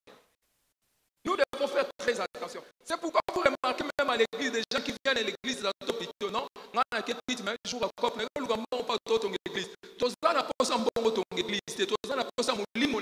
Obika. Quand ton église, quand ton église n'a yé, mais yon de Obika. C'est là où j'aimerais insister pour dire une chose. Frère, Dieu ne nous agrée pas par rapport à notre moralité, par rapport à ce que non, Dieu agrée d'abord notre vie, notre relation avec lui. Est-ce que tu es en Christ? Si tu es en Christ, tu es sauvé. Si tu n'es pas en Christ, tu n'es pas sauvé, frère. C'est simple. C'est ce que la Bible dit. Nous sommes dans Jean. Merci beaucoup. S'il vous plaît, cette question est très importante. Et quelquefois, c'est pour cela que j'avais dit l'autre fois ici, il ne faut pas penser que toutes les fois qu'on parle de la grâce, c'est qu'on encourage les gens au péché. C'est de l'orgueil. Parce que même la personne qui dit ça, si on veut vraiment la traquer dans ses pensées, dans ses actes, il n'y aura personne qui est parfait. Dieu a compris que l'homme a péché dès le commencement. C'est comme ça que Romains 3, 23 dit quoi? Tous ont péché, c'est Romains ouais. Et sont privés de la gloire de Dieu. Et Romains 11, 32 dit: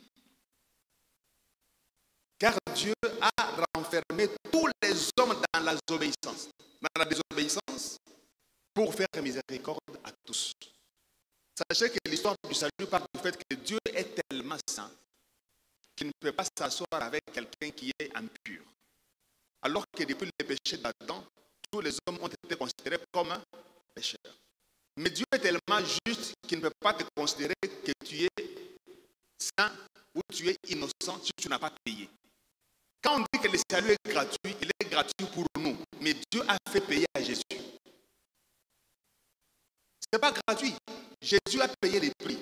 C'est comme ça que pour être sauvé, on doit accepter Jésus. Maintenant, quand on s'approche de Dieu, Dieu regarde les prix payés par Jésus et nous impute cela et nous accepte. C'est comme ça qu'il est écrit: tout ce que vous demandez au Père en mon nom, on prie au nom de Jésus. Pourquoi? Quand je dis au nom de Jésus, Je suis en train de dire à Dieu, tu prends ma prière, tu me vois comme Jésus, je suis maintenant juste devant toi, exauce-moi. Donc c'est très important, frère.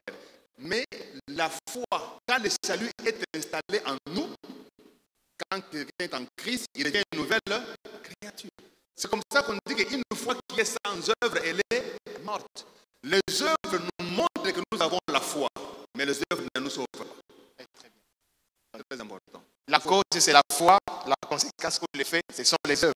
Je voulais renchérir avec la question du frère, pour qu'on nous éclaire aussi. Parce que le problème du frère, c'est que quelqu'un qui dit avoir accepté Christ, mais il n'a pas la vie de Christ tout au long de sa ligne.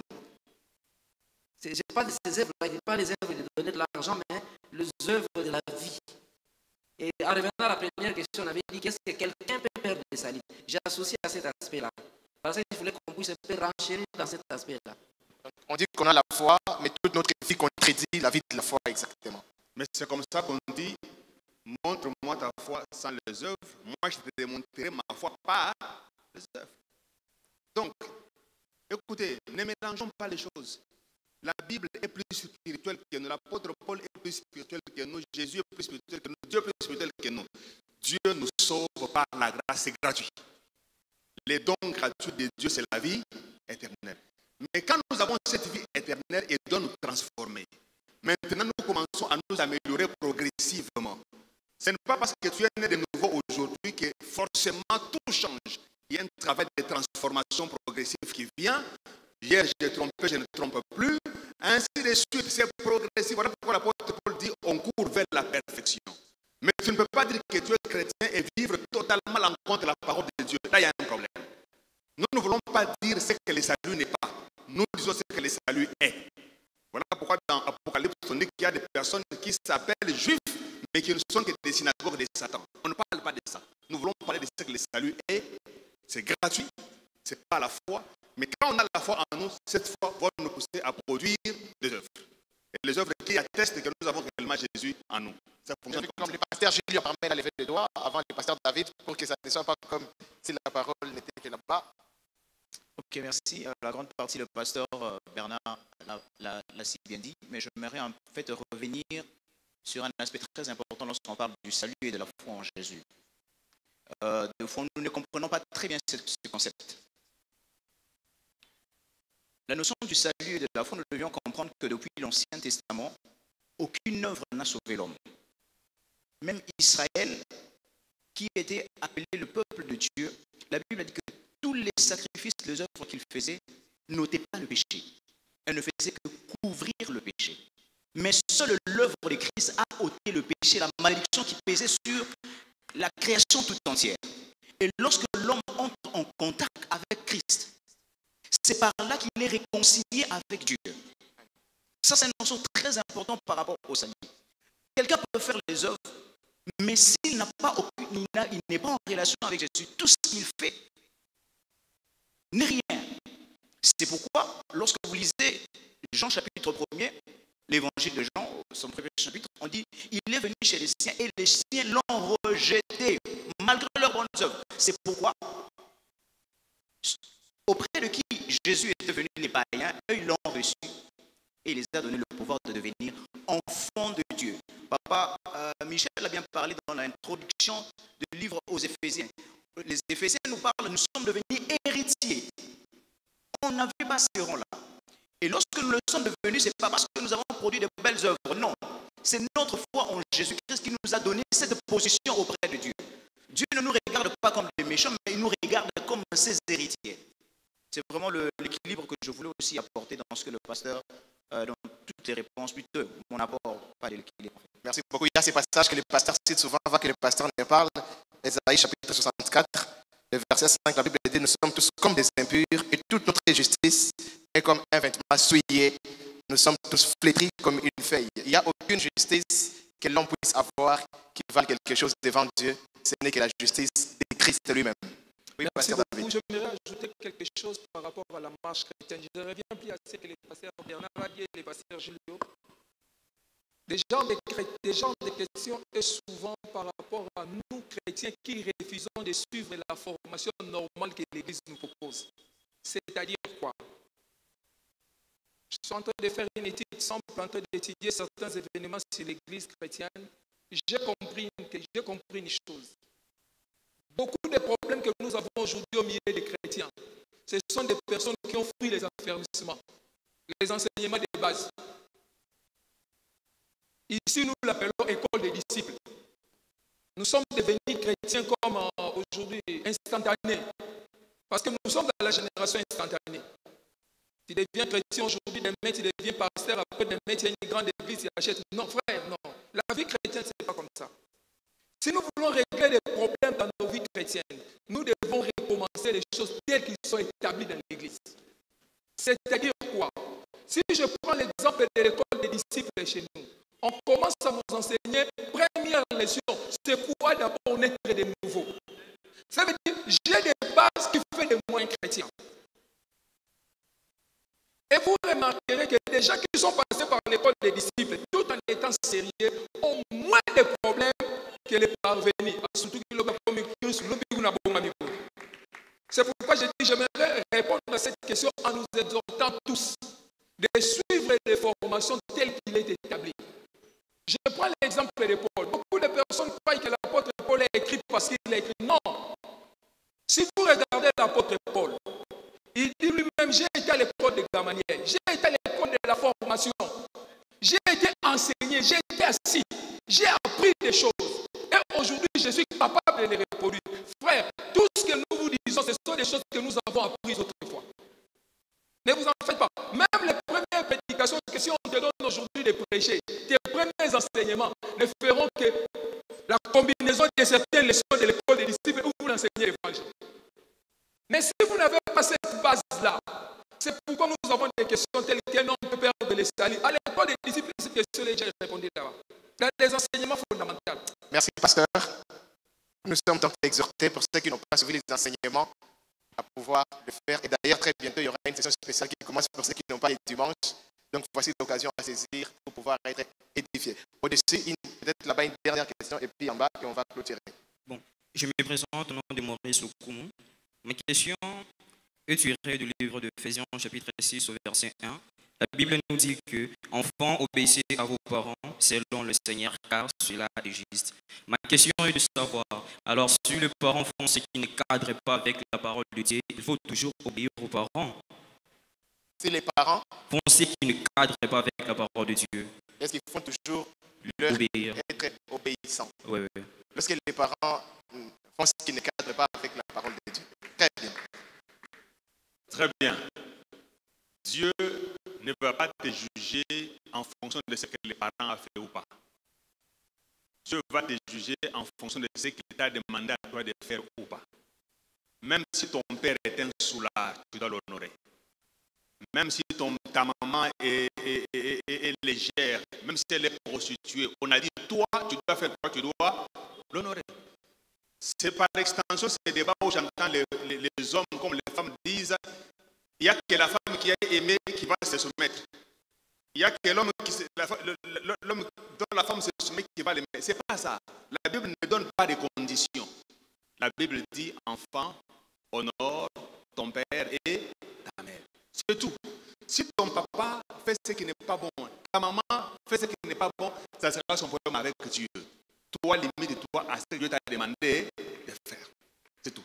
Pasteur Bernard, est-ce que par extension, le frère ne cherche pas à savoir au cas où les parents voudront te faire faire ce qui est contre la volonté de Dieu? Ah non. Alors maintenant, je reviens. Si ton père te dit, allons faire les fétiches, là, tu ne l'honores pas parce qu'au-dessus de lui, il y a un Père céleste. Au-dessus de notre Père physique. Parce que, écoutez, suivez bien ce qui est écrit. Hein? L'homme est le chef de la femme, Christ est le chef de l'homme, Dieu est le chef de Christ. Il y a la hiérarchie. Au-dessus, d'ailleurs, la Bible est parfois des versets qui sont assez choquants. On peut te dire, par exemple, n'appelez personne sur terre Père, parce qu'on a tous un Père qui est dans le ciel. C'est Dieu la vraie source. Tant que tu es chrétien, tu honores ton père et ta mère que dans la mesure où ce qu'il te demande de faire est dans la voie de Dieu.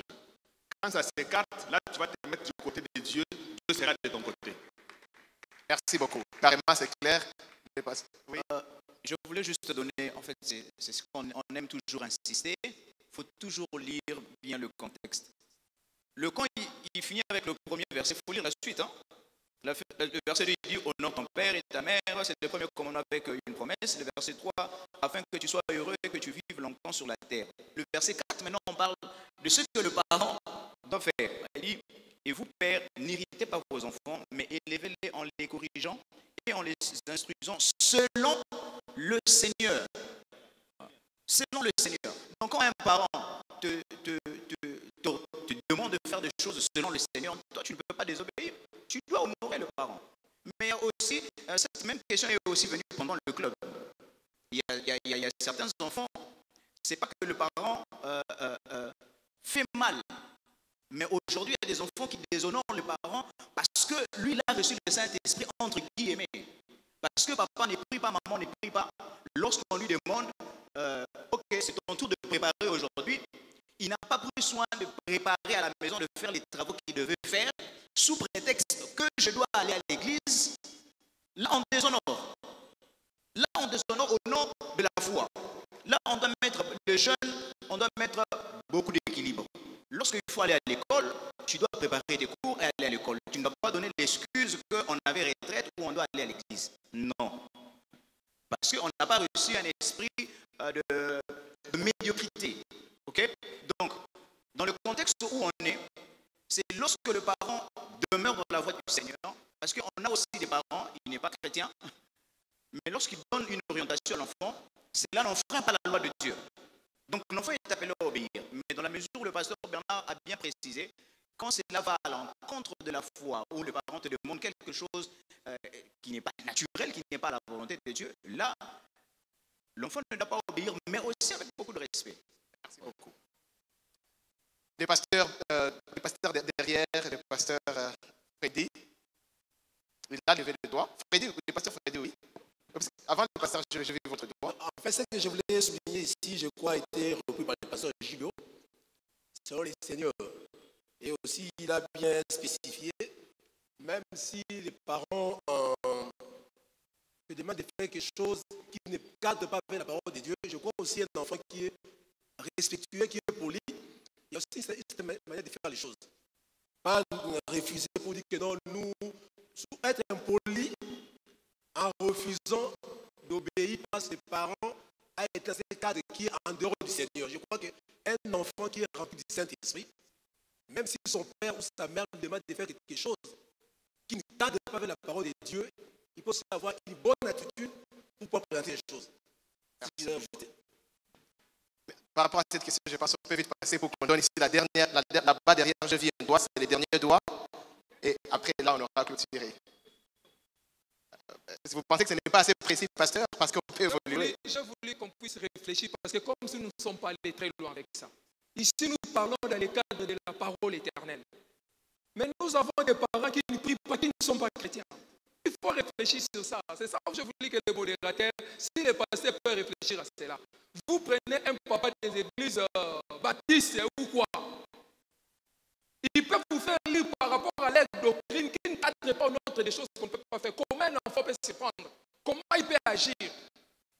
Parce que c'est l'obéissance selon les seigneurs. Mais selon les seigneurs, c'est lié aussi par rapport aux doctrines, les différentes doctrines que nous avons. Nous devons aider les gens par rapport à ça. Est-ce que l'enfant doit toujours respecter cela ou comment il doit? J'ai aimé quand même une petite réponse que le pasteur Freddy a donnée déjà. Rempli de l'esprit, l'esprit te donnera des moyens pour les contourner. Mais nous connaissons un peu l'orgueil de la jeunesse d'aujourd'hui. Surtout s'il parle la langue, papa ne parle pas la langue. Merci beaucoup. Le pasteur Mayala, il n'a pas parlé depuis le début, comme ça. Bon, je n'avais pas besoin de parler, parce que tout ce que les pasteurs disent là, c'est sont corrects. Très bien. Je voulais juste ajouter, là où le pasteur David dit par rapport au point doctrinal de papa, les parents et les enfants. Moi, j'ai traité beaucoup de cas dans le cadre des enseignements de baptême et j'ai fait suspendre et je sais pas si asseoir la décision des candidats pour dire non, non, écoute, tu dois d'abord obéir à ce que ton père a dit. Et nous verrons plus tard, nous allons continuer à te soutenir dans la prière.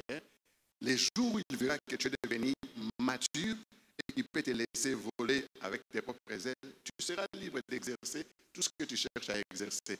Ils sont là. Je n'ai même pas besoin de citer les noms. Il y a eu même des ouvriers que j'ai donné conseil.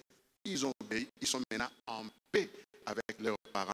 Les parents ne leur ont pas demandé de faire des histoires contre eux, mais c'est juste des points doctrinaux.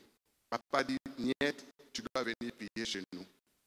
Je dis, non, non, obéis, continue et Dieu fera grâce et tu auras une solution.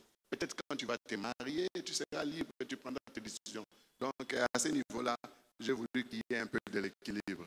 Merci beaucoup. Tant que la doctrine des parents n'est pas contraire à la parole de Dieu, ça peut être des petites différences, mais qui forcément n'entendent pas les saluts, la foi et tout le reste. Dernière question, la sœur au fond, et c'est la dernière. Elle a levé les doigts depuis très longtemps, depuis le début. Là-bas, oui.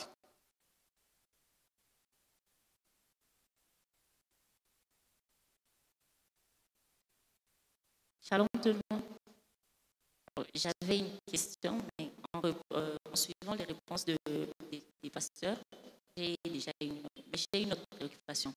Le pasteur David a parlé de, lorsque nous passons par l'école des disciples, les notions que nous apprenons à l'école des disciples, nous épargnent de certaines questions que nous venons de poser parce que nous apprenons déjà les principes, comment vivre.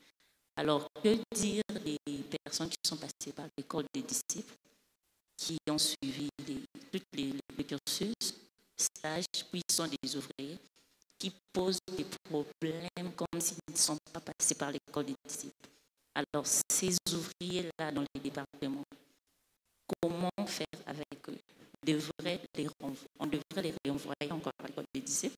Merci beaucoup. Bien, trouver une autre méthode pour qu'ils se... Alors, avant que je ne remette la parole au pasteur, on peut faire court avec cette question. L'école des disciples, c'est comme toute autre école. Dans une classe, on enseigne à 10 personnes, 20 personnes, et puis à la fin de l'année, il y a un premier et il y a un dernier. C'était la même matière, le même enseignant, mais l'assimilation n'a pas été la même. Donc, il peut arriver, il peut advenir qu'on n'ait pas été suffisamment assidu et qu'on n'ait pas bien appris ce qu'il fallait apprendre. Mais n'empêche aussi qu'on apprend les choses de Dieu toute la vie. C'est toute la vie, même ceux qui auront bien suivi la matière, même après l'école des disciples, on continue à apprendre les choses de Dieu. C'est pour ça qu'il y a les études bibliques, c'est pour ça qu'il y a les clubs, c'est pour ça qu'il y a la méditation. Et donc, ce n'est pas que l'école des disciples, une fois qu'on a fini, on est PhD, on a tout appris et c'est fini. Alors, de mon expérience des enseignements d'affermissement, s'il y a une leçon qui est la plus précieuse entre toutes les autres, c'est cette leçon qui nous aide à savoir comment lire et méditer la parole de Dieu. Moi, j'ai eu la grâce de faire ça aux affermissements. Je suis passé par le campus pour Christ.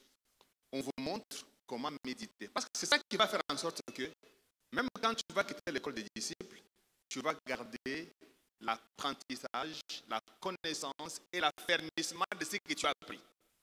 Alors, si quelqu'un pense que quand on a fait l'école des disciples, on a tout appris, on se trompe. Si quelqu'un pense que parce qu'on est venu ici dimanche et mercredi, on a tout appris, on se trompe.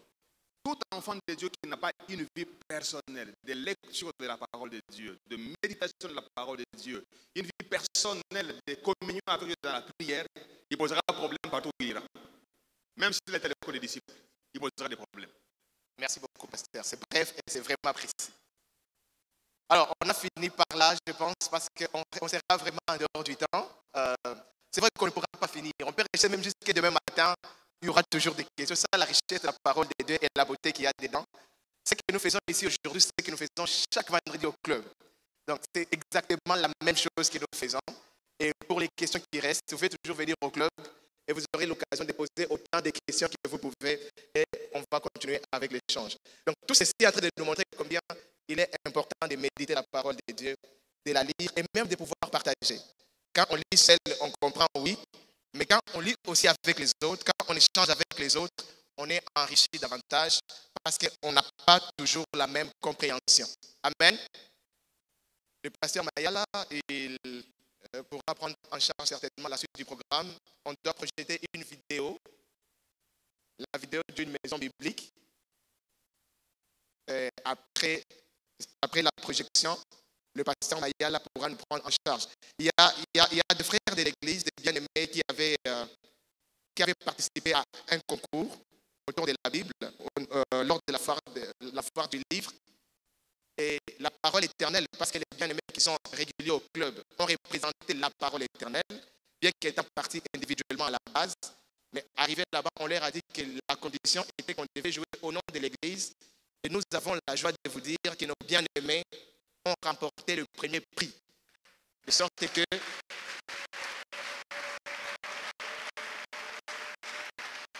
la parole éternelle, donc, parmi toutes les églises de Kinshasa, nous avons eu l'honneur de remporter le premier prix dans un concours biblique. Je viens de faire court avec leur témoignage, voyant les temps.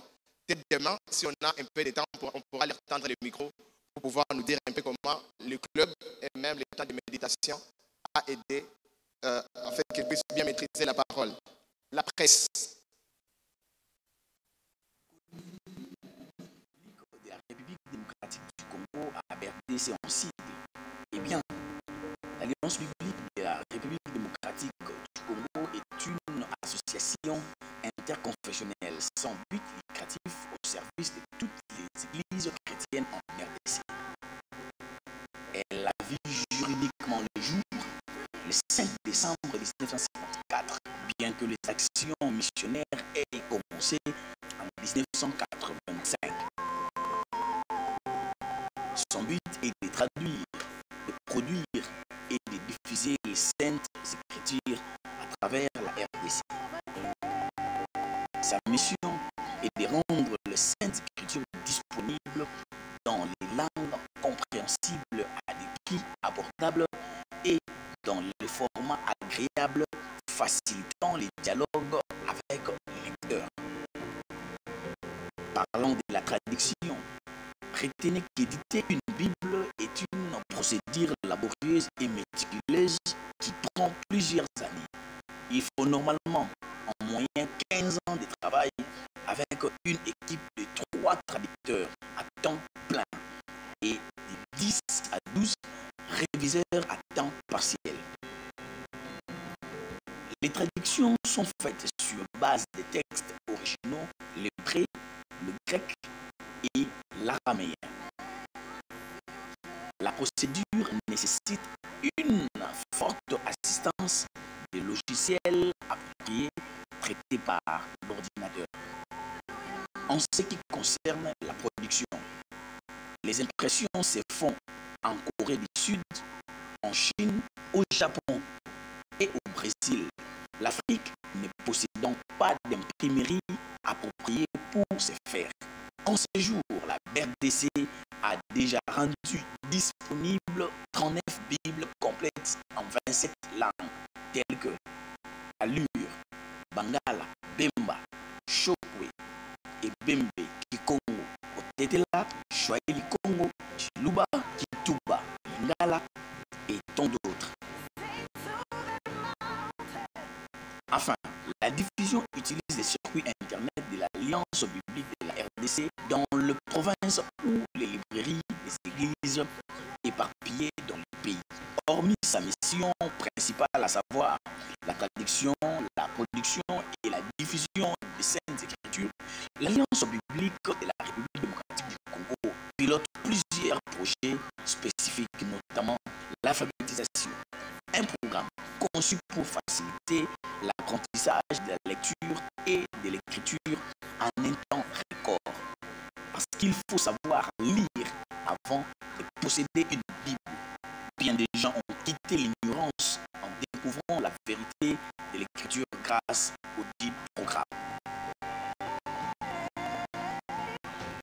La foi vient en écoutant, un programme qui rend disponible la version audio de la Bible, et l'Alliance biblique de la RDC organise des séances d'écoute dans les églises locales, les milieux reculés et les stations radio.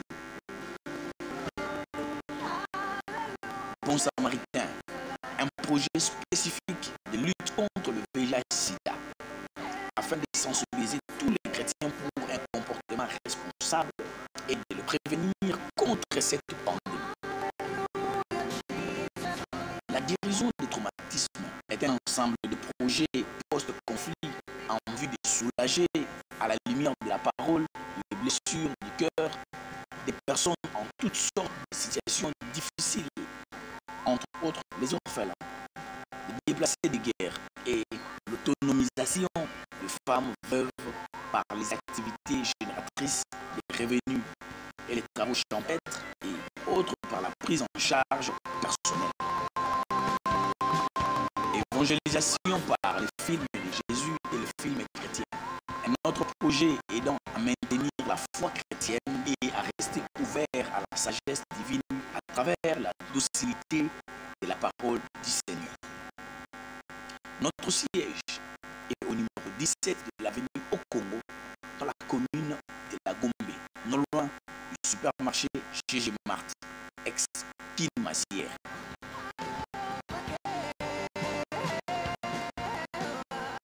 Merci pour les églises et les personnes de bonne volonté qui prennent à cœur ce ministère par la prière et la contribution financière.